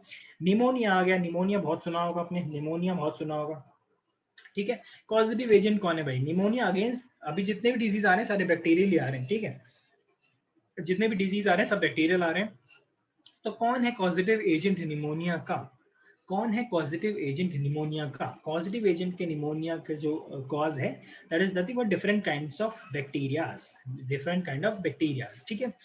उनका नाम है देखो, diplococcus pneumoniae, streptococcus pneumoniae, haemophilus influenzae and there are some kind of viruses also जो ये इन्फेक्ट करते हैं। ये बहुत ही रेयर है, रेयर केस में वायरसेस की वजह से हो रहा है, बट होता है इसलिए यहाँ पर लिख दिया, बट आपको मेंशन करने की, आपको याद करने की जरूरत नहीं है। बट ये चीज याद रखना कि क्वेश्चन आ जाता है कि वायरस के थ्रू होता है कि नहीं निमोनिया। यस होता है, वायरस के थ्रू होता है, बट रेयर चांसेस है मैक्सिमम। बिकॉज देखो तीन तीन बैक्टीरिया क्या काम कर रहे हैं, तीन तीन बैक्टीरिया निमोनिया फैलाने का ही काम कर रहे हैं, है ना। तीन तीन बैक्टीरिया निमोनिया फैलाने का ही काम कर रहे हैं, तो वो बोलते हैं वायरस तू साइड हो जा, हमें करने दे हमारा काम। इसलिए वायरस उतना अच्छे से ये करता नहीं है, या फिर उतना प्रोमिनेंट नहीं दिखता है वायरसेस। पॉजिटिव एजेंट कौन है? Diplococcus pneumoniae, streptococcus pneumoniae. अगर पिछली कुछ क्लासेस आपने अच्छी की हुई होगी 10th 11th, तो ये सब नाम आपको पता होंगे। डिप्लोकोकस क्या होता है, स्ट्रेप्टोकोकस क्या होता है, these are based on the shape of the bacteria. आप लोगों को पता होना चाहिए ये चीज, अभी तो वो सारी चीजें रिपीट हम नहीं करेंगे। पॉजिटिव एजेंट पता चल गया निमोनिया का पॉजिटिव एजेंट क्या है। इनमें से जरूरी नहीं सारे याद करना है, एक याद हो जाए बहुत है, ठीक है, एक याद हो जाए बहुत हो जाए, बट ये दो तो बहुत ही बेसिक है। डिप्लोकोकस, स्ट्रेप्टोकोकस, कितने बैक्टीरिया के नाम डिप्लोकोकस और स्ट्रेप्टोकोकस ही होते हैं, बस पीछे वाला नाम चेंज हो जाता है, स्पीसीज वाला नाम चेंज हो जाता है, ठीक है। आगे बात समझने, स्प्रेड कैसे हो रहा है सर निमोनिया, स्प्रेड कैसे हो रहा है? ड्रॉपलेट इन्फेक्शन से हो रहा है, एयरबोर्न है। एक बंदे को अगर हो रखा है निमोनिया, जब वो दूसरे बंदे को इन्फेक्ट करता है तो कुछ ड्रॉपलेट्स उसकी बॉडी से निकलते हैं, उसकी माउथ से निकलते हैं, जो आपकी बॉडी के अंदर अगर चले जाते हैं तो आपको ये पर्टिकुलर डिजीज हो जाएगा। तो droplet infection is the kind of spread. Droplet infection से ये चीज स्प्रेड करेगी। सिम्टम्स जैसा कि मैंने कहा, फीवर हर जगह दिखेगा, हेडेक हर जगह दिखेगा, बॉडी एक हर जगह दिखेगा, ठीक है। ये तो होगी बेसिक्स पे। अभी आप अगर ये लिख के आओगे ना आंसर में, निमोनिया के सिम्टम में फीवर हेडेक बॉडी एक लिख के आओगे ना, तो that will be equivalent to 0। समझ रहे हो क्यों? बिकॉज यार ये तो टीचर को भी पता है, तुम टीचर को बेवकूफ बना रहे हो ये तीन चीज लिख के, तो भाई हर डिजीज में होनी है। अब ये तीनों चीजें नहीं लिखो, और अगर तुम ये लिख दो कि भाई accumulation of mucus in the bronchioles, क्योंकि ये सबसे इंपॉर्टेंट है, और सबसे इंपॉर्टेंट इसलिए सबसे डिफिकल्ट भी है। बट अगर आप ये नहीं लिखोगे सिम्टम्स में, तो भाई आपको मार्क्स नहीं देगी टीचर, नहीं देगी बिल्कुल भी, क्योंकि भाई ये तो मेन चीज है। फीवर तो सारे साइड इफेक्ट हो जाते हैं, मतलब एक ये तो होना ही होना है, कोई डिजीज हो तो बॉडी रिएक्ट करती है तो फीवर होगा ही होगा, ठीक है। जब हमारे व्हाइट ब्लड सेल्स जब लड़ाई करते हैं तो ये जो बॉडी का टेम्परेचर तो इंक्रीज होता ही होता है ना। सिम्टम तो उस केस में है। मेजर सिम्टम निमोनिया का क्या है? मेजर सिम्टम निमोनिया का क्या है कि भाई क्या होगा, बहुत ही देखो स्टोरी वाइज चलते हैं। स्टोरी में देखो निमोनिया के कुछ ऐसे सिम्टम्स होते हैं, आपके जो नेल्स होते हैं, लिप्स होता है, ब्लू टर्न कर जाते हैं। और ये चीज निमोनिया के सिम्टम है कि आपके जो लिप्स होंगे ब्लू टर्न कर जाएंगे। और अगर आपको बेसिक अंडरस्टैंडिंग है कि आपके लिप्स ब्लू टर्न कब करते हैं, जब बॉडी के अंदर ऑक्सीजन की सप्लाई बहुत कम हो जाती है। When you go to very high altitude, बहुत हाई एल्टीट्यूड्स पे अगर आप जाते हो, 15,000 मीटर, 2,000 मीटर, 5,000 मीटर्स, ठीक है, इतनी हाइट पे उतना नहीं, वहां तो बहुत ही डिफिकल्ट है। वहां तो आपको लाइक एवरेस्ट की बात कर रहा हूँ, इट मोर देन 8,500 मीटर्स, तो वहां पर तो आपको ऑक्सीजन चाहिए ही होता है, वहां तो बहुत ऊपर हो गया। बट 15,000 मीटर्स पे भी ऑक्सीजन की बहुत कमी हो जाती है। हम तो बहुत ही ग्राउंड लेवल पे रहते हैं, हम तो 100-200 पे रहते हैं, ठीक है, 500 पे रहते होंगे मैक्स टू मैक्स। तो हाई एल्टीट्यूड पे क्या होता है, जब ऑक्सीजन की सप्लाई नहीं होती बॉडी को ना, तो लिप्स ब्लू टर्न कर जाते हैं, ठीक है, वो एक सिम्टम है। जैसे लिप्स ब्लू टर्न करने लगते हैं भाई, that means that person needs like additive supply of oxygen, कि भाई आर्टिफिशियली सप्लाई करना पड़ेगा उस पर्टिकुलर बंदे को ऑक्सीजन, ठीक है। तो ये सिम्टम है। अब ये कैसे होता है भाई, ऑक्सीजन की सप्लाई कम क्यों हुई? अब आप तो साइंस स्टूडेंट हो, ये तो बाकी लोग देख के बोलेंगे हाँ ऑक्सीजन की सप्लाई कम हो गई, बट आपको क्वेश्चन आना चाहिए भाई क्यों कम हुई ऑक्सीजन, ऐसा क्या हुआ बॉडी के अंदर भाई कि अगर आप, ऐसा नहीं बोल रहा हूँ कि हाई एल्टीट्यूड पे जाके आपको निमोनिया होगा, ये मेरा बोलने का मतलब नहीं है। मेरा बोलने का मतलब हाई एल्टीट्यूड पे जाके लिप्स ब्लू टर्न कर जाते हैं, ये मतलब नहीं कि हाई एल्टीट्यूड पे निमोनिया होगा, नहीं। निमोनिया तो आप यहाँ पे भी बैठे हो ना, यहाँ पर भी हो जाएगा, ग्राउंड लेवल पे आप बैठे हो, कहीं हाइट पे नहीं हो। तो कैसे होगा वो निमोनिया? देखो वो है कि accumulation of mucus in your bronchioles. Bronchiole समझ में आता है आप लोगों को? मैं नहीं पढ़ाया आई थिंक लास्ट ईयर आपको ये ब्रोंक्यूल्स। चलो अगर नहीं याद है तो देखोगे, दो लंग्स है, दो पाइप जाती है, ठीक है, ब्रोंक्यूल्स और डिवाइड होते हैं और डिवाइड होते हैं और डिवाइड होते हैं, समझ रहे हो, दोनों लंग्स के अंदर जो वेन्स जाते हैं, जहां से आप जो ऑक्सीजन इनहेल करते हो जो अंदर तक जाता है, जिसमें एंड एंड टर्म होता है, जो एंड टिप होती है, जहां पे आपका जो आपने जो इनहेल किया है और जो कार्बन डाइऑक्साइड जो प्रोड्यूस हुई है, जो बॉडी लेके आ रही है, जो आप बाहर रिलीज करोगे, वो फाइनल जो एक्सचेंज होता है कहाँ होता है, एल्वोलाई पे होता है। एल्वोलाई टर्म याद होगा आप लोगों को, एल्वोलाई टर्म याद होगा, एल्वोलाई पे होता है वो। हाँ जी, तो ये एल्वोलाई उससे ऊपर का जो टर्म हो जाता है वो होता है bronchioles. Bronchioles are nothing but the branches inside your lungs, branches inside your lungs जो ऑक्सीजन कैरी करके एल्वुलाई तक लेके जा रही है। वो जो root kind of a system होता है ना, उन्हें हम बोलते हैं ब्रोंक्यूल्स, जो सबसे पतली वाली आ जाती है, छोटी आ जाती है लास्ट में, ब्रोंक्यूल्स। तो ब्रोंक्यूल्स में म्यूकस का अक्यूमुलेशन बढ़ जाता है, ब्रोंक्यूल्स में म्यूकस का अक्यूमुलेशन बढ़ जाता है। सिंपल वर्ड है, देखो बहुत ही सिंपल चीज है। ब्रोंक्यूल्स ऑक्सीजन, आप जो ऑक्सीजन इनहेल करते हो तो वो ब्रोंक्यूल्स के थ्रू आपके एल्वुलाई के पास जाते हैं। एल्वुलाई आपकी कनेक्टेड होती है आपके ब्लड से, ब्लड वेसल से, और फिर ब्लड से एक गैस एक्सचेंज हो जाता है कि कार्बन डाइऑक्साइड जो ब्लड के अंदर है वो वापस आ जाती है एल्वुलाई में, और एल्वुलाई में जो फ्रेश ऑक्सीजन लिया है वो चला जाता है बाहर, बाहर मतलब ब्लड के अंदर, ब्लड के अंदर चला जाता है वो, ठीक है। तो अब इसमें क्या हो, इस केस में क्या होता है भाई, ब्रोंक्यूल्स में म्यूकस अक्यूमुलेट हो गया। अब आप बोलेंगे सर म्यूकस तो हमारी जितनी भी इनर लाइनिंग्स होती है, स्टमक की हो गई, इंटेस्टाइन की हो गई, ईसोफेगस की हो गई, सब जगह है ही, हमारे माउथ में भी म्यूकस का प्रेजेंस है, तो क्या प्रॉब्लम है भाई। नॉर्मल प्रेजेंस तो एक अलग बात है और अक्यूमुलेशन एक अलग बात है। एक कोई पाइप है, अगर इसमें चीजें अक्यूमुलेट होती गई तो क्या ये पाइप का जो ये डायमीटर कम होता रहेगा, है ना। कोई चीजें इसमें अक्यूमुलेट हो गई, डायमीटर कम हो गया। अगर किसी चीज का डायमीटर कम हो गया, मतलब पहले ये पाइप इतनी मोटी थी, यहाँ से ऑक्सीजन सप्लाई हो रहा था, अच्छे से बॉडी सांस ले पा रही थी, अब भाई ये एकदम नैरो हो गई है, तो ऑक्सीजन सांस लेने में डिफिकल्टी होगी कि नहीं होगी, यस और नो।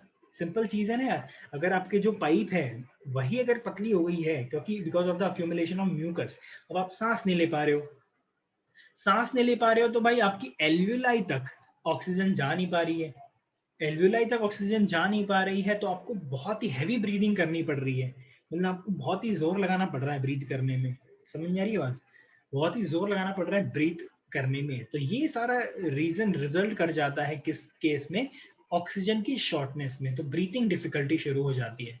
तो एक नॉर्मल बंदा क्या लिख के आएगा आंसर में कि भाई इसका एक सिम्टम है difficult breathing, difficulty in breathing, ये तो नॉर्मल बंदा लिखेगा, ठीक है। लेकिन आपको एक्स्ट्रा मार्क्स फेच करने हैं तो भाई ये लिखो, एक साइंटिफिक वे में लिखो कि भाई accumulation of mucus in bronchioles that causes difficulty in breathing, ये लिख के आ जाओगे तो भाई परफेक्टली टीचर खुश होकर आपको 2 मार्क्स एक्स्ट्रा ही देगा वहां पर, समझ में आ रही है, ठीक है। फीवर, हेडेक, बॉडी एक, मैंने ये बोल रहा कि गलत है, सही है, डालना पड़ेगा आपको, ये भी लिखना पड़ेगा, एक सिम्टम नहीं लिख के आ जाना, 2-3 तो लिखने पड़ेंगे, समझ में आ रही है बात। तो ये हो गए भाई सिम्टम्स, ये हो गए nothing but your symptoms. Positive agent समझ में आ गया, ये 3 लोग हैं, वायरसेस भी कहते हैं, स्प्रेड ड्रॉपलेट से हो रहा है, सिम्टम इससे हो रहा है। ट्रीटमेंट क्या है, मैंने बोला भाई बैक्टीरिया है, बैक्टीरिया से जो भी डिजीज होगा उनका ट्रीटमेंट इज एंटीबायोटिक, ठीक है, उनका treatment is nothing but antibiotic, antibiotic tablet ले लेना सब बढ़िया हो जाएगा। ऐसा नहीं यार, एंटीबायोटिक डिफरेंट डिफरेंट टाइप्स की आती है, बट निमोनिया को ट्रीट करने के लिए एक स्पेसिफिक एंटीबायोटिक ही एक्ट करेगी आपकी बॉडी पे, तो जो डॉक्टर को ही पता होता है, हमें नहीं पता, ठीक है। Pneumonia is clear.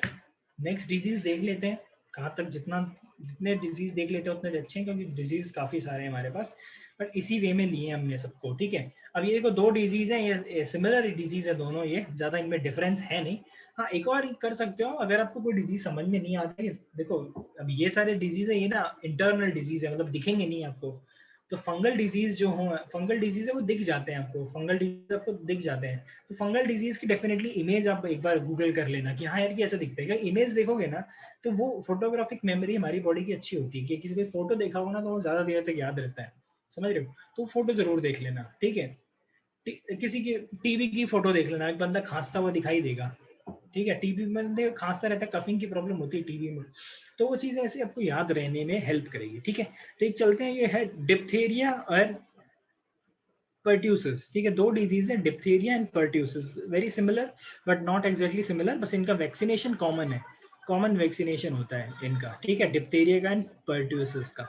Causative agent देखेंगे, ठीक है, कॉर्नी बैक्टीरियम डिप्थीरिया नाम है, ठीक है, ये अलग अलग नहीं है, प्लीज सॉरी आगे जगह नहीं थी इसलिए यहाँ लिख दिया। कॉर्नी बैक्टीरियम डिप्थीरिया, ये एक हो गया causative agent for diphtheria. And इसका है बॉर्डेटेला पर्ट्यूसिस, बॉर्डेटेला पर्ट्यूसिस, नाम ही में ही डिजीज का वो दिया हुआ है, बैक्टीरिया का नाम दिया हुआ है, ठीक है, ठीक है, ये भी बैक्टीरियल डिजीज ही है, diphtheria and pertussis bacterial disease ही है।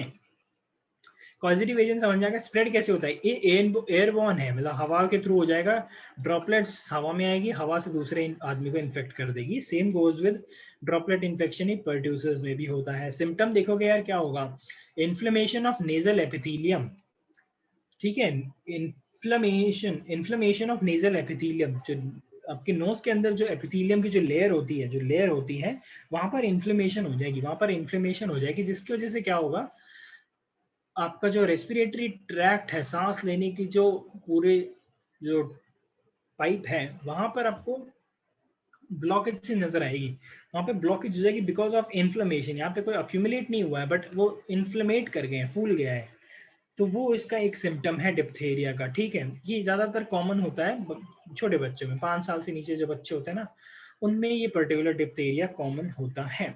इसका अगर आप देखोगे पर्ट्यूसिस, इसमें क्या होता है, थिक म्यूकस डेपोजिशन इन रेस्पिरेटरी ट्रैक्ट, यहाँ पर इन्फ्लेमेशन है डिप्थेरिया में, इन्फ्लेमेट करेगा मतलब स्वेलिंग आ जाएगी नेजल एपिथेलियम में, बट यहाँ पर रेस्पिरेटरी ट्रैक्ट में म्यूकस डेवलप हो जाएगा, ठीक है, यहाँ पर रेस्पिरेटरी ट्रैक्ट में म्यूकस डेवलप हो जाएगा। आई बात समझ में, इसीलिए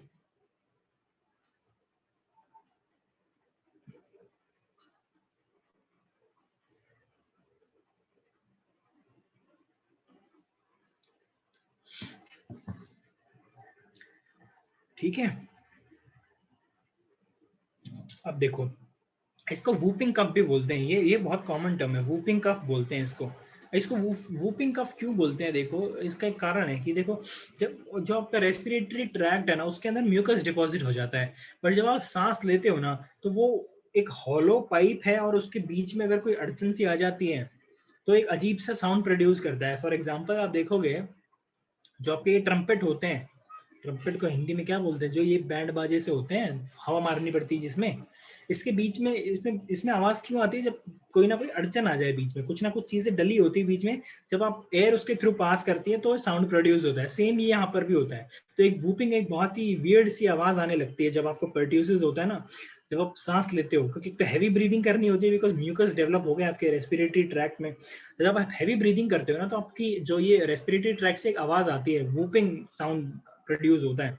साउंड कैसा होता है आप सुन लेना, कहीं पे यूट्यूब पे मिल जाएगा, वियर्ड सा साउंड होता है। आप समझ जाओ, एक हॉलो पाइप है, उसके अंदर बीच में कुछ डिपोजिशन है म्यूकस का, और जब आप ब्रीथ कर रहे हो एक हॉलो पाइप से, तो कैसे एक अजीब सी आवाज प्रोड्यूस होगी, that is your whooping sound which is produce. इसके लिए कॉमनली जो नोन होता है, ये वूपिंग कफ के नाम से फेमस है ये पर्टिकुलर डिजीज, ठीक है।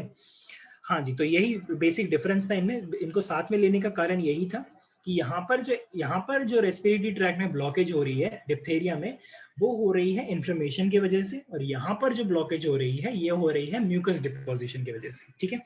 वैक्सीनेशन 3 टाइप के डिजीज के लिए कॉमन है इनमें, डिप्थेरिया, पी से पर्ट्यूसिस एंड टी से टिटनस।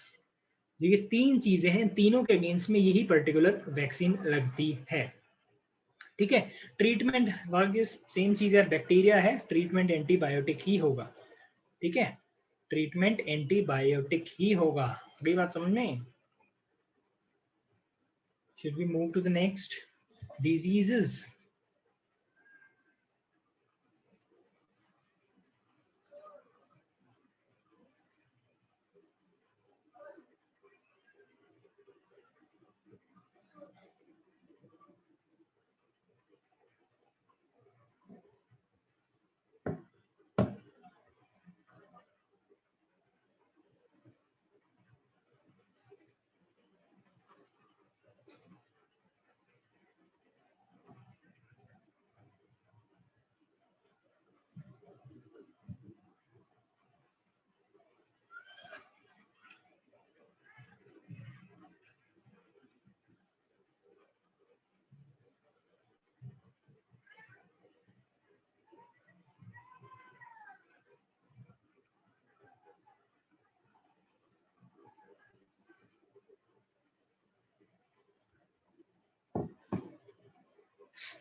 ठीक है, तो ये दो डिजीज देख लिया हमने, डिप्थीरिया एंड पर्ट्यूसिस, दोनों सिमिलर थे इसलिए हमने इनको साथ में लिया है। ठीक है, नेक्स्ट डिजीज देख लेते हैं। नेक्स्ट सेट ऑफ डिजीज क्या है, ये बहुत इंपॉर्टेंट डिजीज है, इस पे क्वेश्चंस आने की संभावना ज्यादा है। पीछे वाले जो डिजीज है डिप्थीरिया एंड पर्ट्यूसिस, जो स्किप करना चाहते हो स्किप कर सकते हो, बट सिंपल ही है तो याद कर लेना क्या स्किप करोगे। ट्यूबरक्लोसिस मेजर डिजीज, इंडिया काफी जूझ रहा है इस पर्टिकुलर चीज से, तो ये जरूर पढ़ के जाना, इसको नहीं स्किप कर देना, इसको नहीं स्किप करना। ठीक है जी, इसको स्किप आप नहीं करोगे।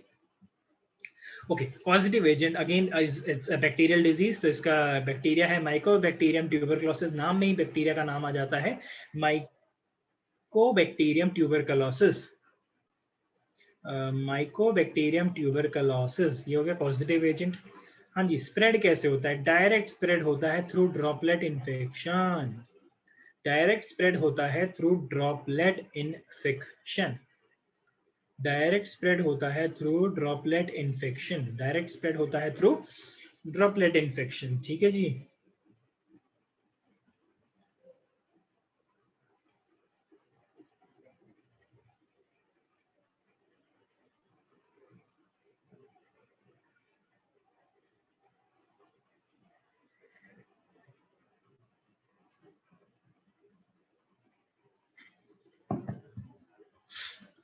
डिटेक्शन देखो, हाँ इसका एक और तरीका ट्यूबरक्लोसिस को डिटेक्ट करने का, एक टेस्ट बोलते हैं इसको, मॉन्ट्यू बोलते हैं इसको, एक्स जो है ना इसके पीछे साइलेंट है ये, तो मॉन्ट्यू टेस्ट इसे हम बोलते हैं, मॉन्ट्यू टेस्ट। इसमें क्या होता है, जो स्प्यूटम होता है, स्प्यूटम अगर कोई आपसे पूछ ले ना, स्प्यूटम इज नथिंग बट जो स्पिट आप करते हो, जो स्पिट आप करते हो, तो इसमें दिस इज नथिंग और nothing but saliva plus mucus, दोनों मिक्स्ड होता है, तो उसको हम स्प्यूटम बोल देते हैं, saliva plus mucus sputum.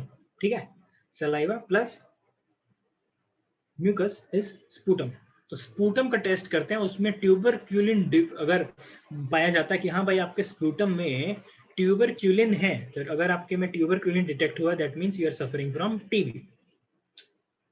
Chronic disease है, लंबे टाइम तक चलता है, इसका ट्रीटमेंट भी बड़ा लंबा चलता है, 1-1.5 साल तक खाते रहो दवाइयाँ। ठीक है, हाँ जी, सिम्टम देखेंगे, इसका सिम्टम क्या है, परसिस्टेंट कफिंग। यार टीबी तो पता ही आप लोगों को डिजीज जो जाना पहचाना है, परसिस्टेंट कफिंग महीनों महीनों चलेगी, persistent coughing. Low grade fever, fever थोड़ा कम ही रहने वाला, ज्यादा नहीं होगा, क्रॉनिक डिजीज है याद रखो, वहां से ये चीजें आनी चाहिए अपने आप। परसिस्टेंट कफिंग लंबे टाइम तक चलेगा, लो ग्रेड फीवर, फीवर ज्यादा नहीं होगा क्योंकि डिजीज लंबे टाइम तक चलने वाला भैया। चेस्ट पेन होगा यार कंटिन्यूस, अगर आप चीज कोई कफ करते रहोगे, छाती तो दर्द होनी है ना, तो चेस्ट पेन दिखेगा आपको।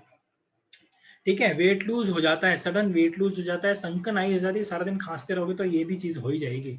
ब्लडी स्प्यूटम, ब्लडी स्प्यूटम मतलब यार इतना खांसते हो कि जो इनर लाइनिंग होती है, जो इसकी इनर लाइनिंग ईसोफेगस वाली जो इनर लाइनिंग होती है यार, ये फट जाती है, इन पे रप्चर हो जाती है स्किन वगैरह, तो रप्चर होने की वजह से ब्लड आ जाता है, तो जब आप स्पिट करते हो तो it has a certain deposition of sputum. ठीक है,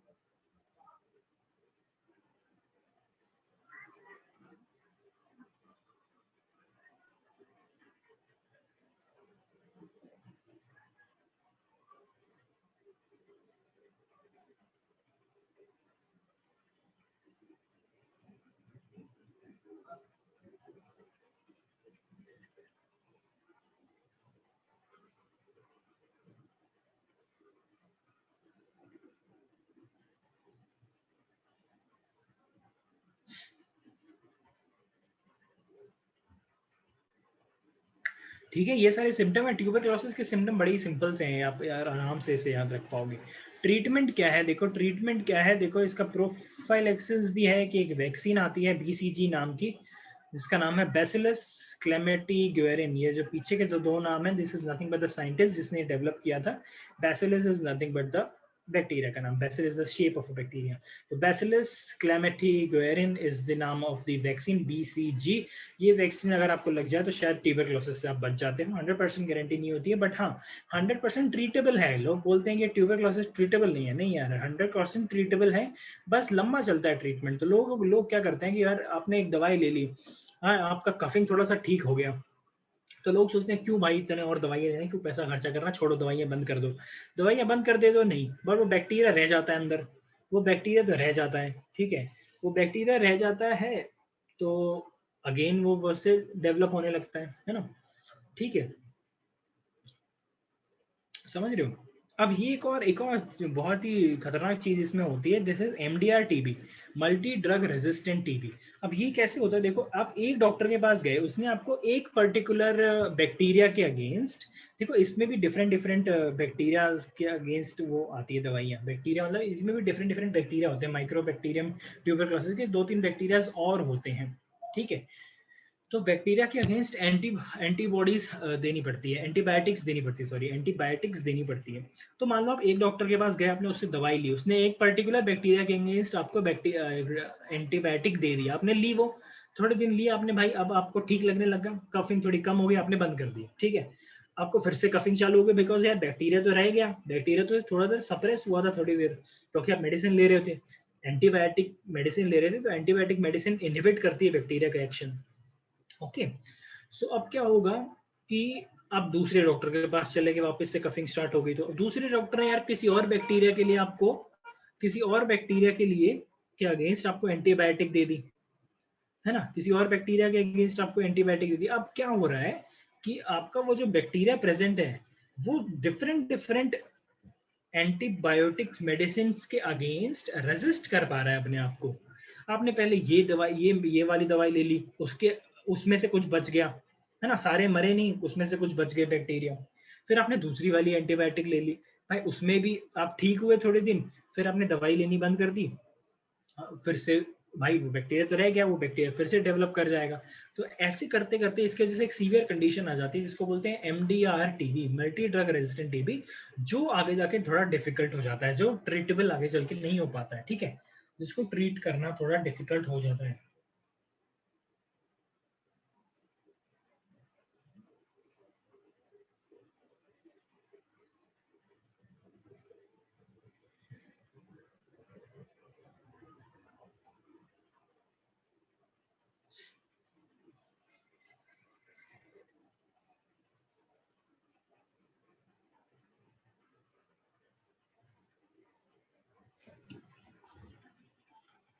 ठीक है जी, एमडीआर टीबी के बारे में क्वेश्चन जरूर पूछते हैं, तो ये चीजें याद रखना।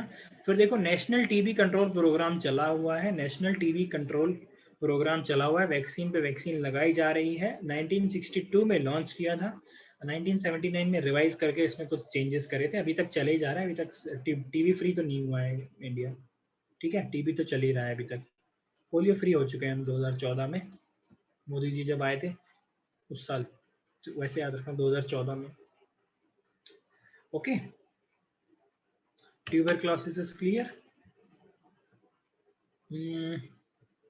चलो ये दो छोटे से हैं, ये ले लेते हैं, उसके बाद वी विल स्टॉप। प्लाग को प्लेग जो होता है, प्लेग को नेक्स्ट क्लास में करेंगे।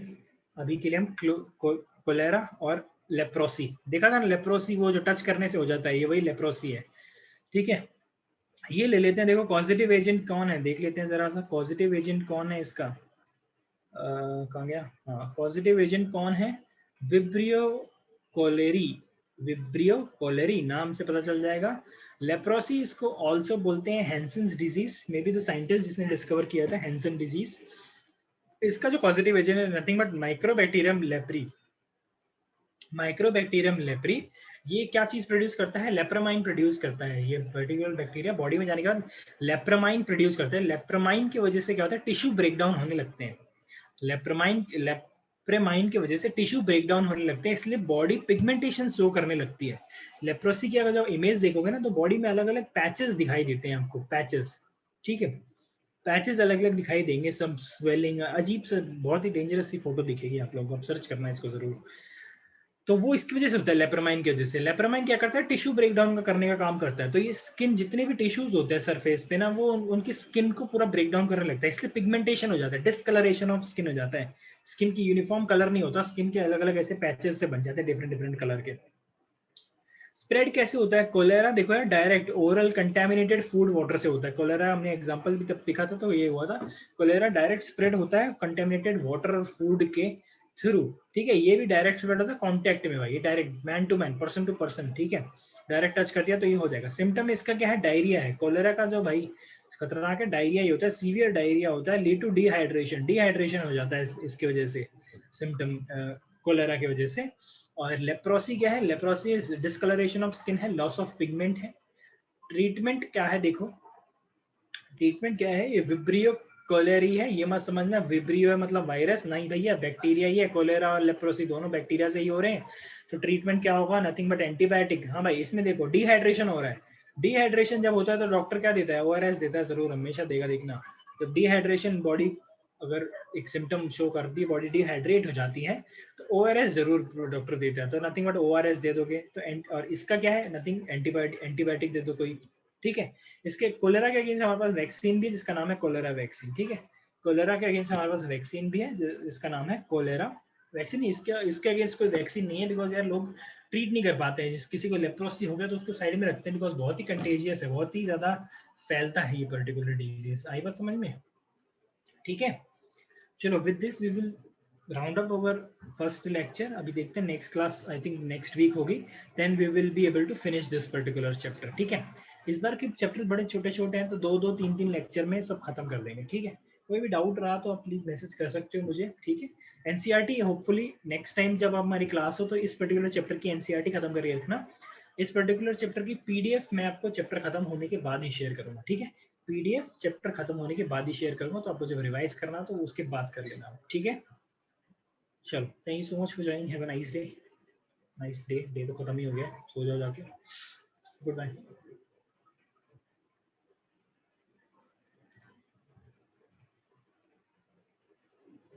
वेलकम।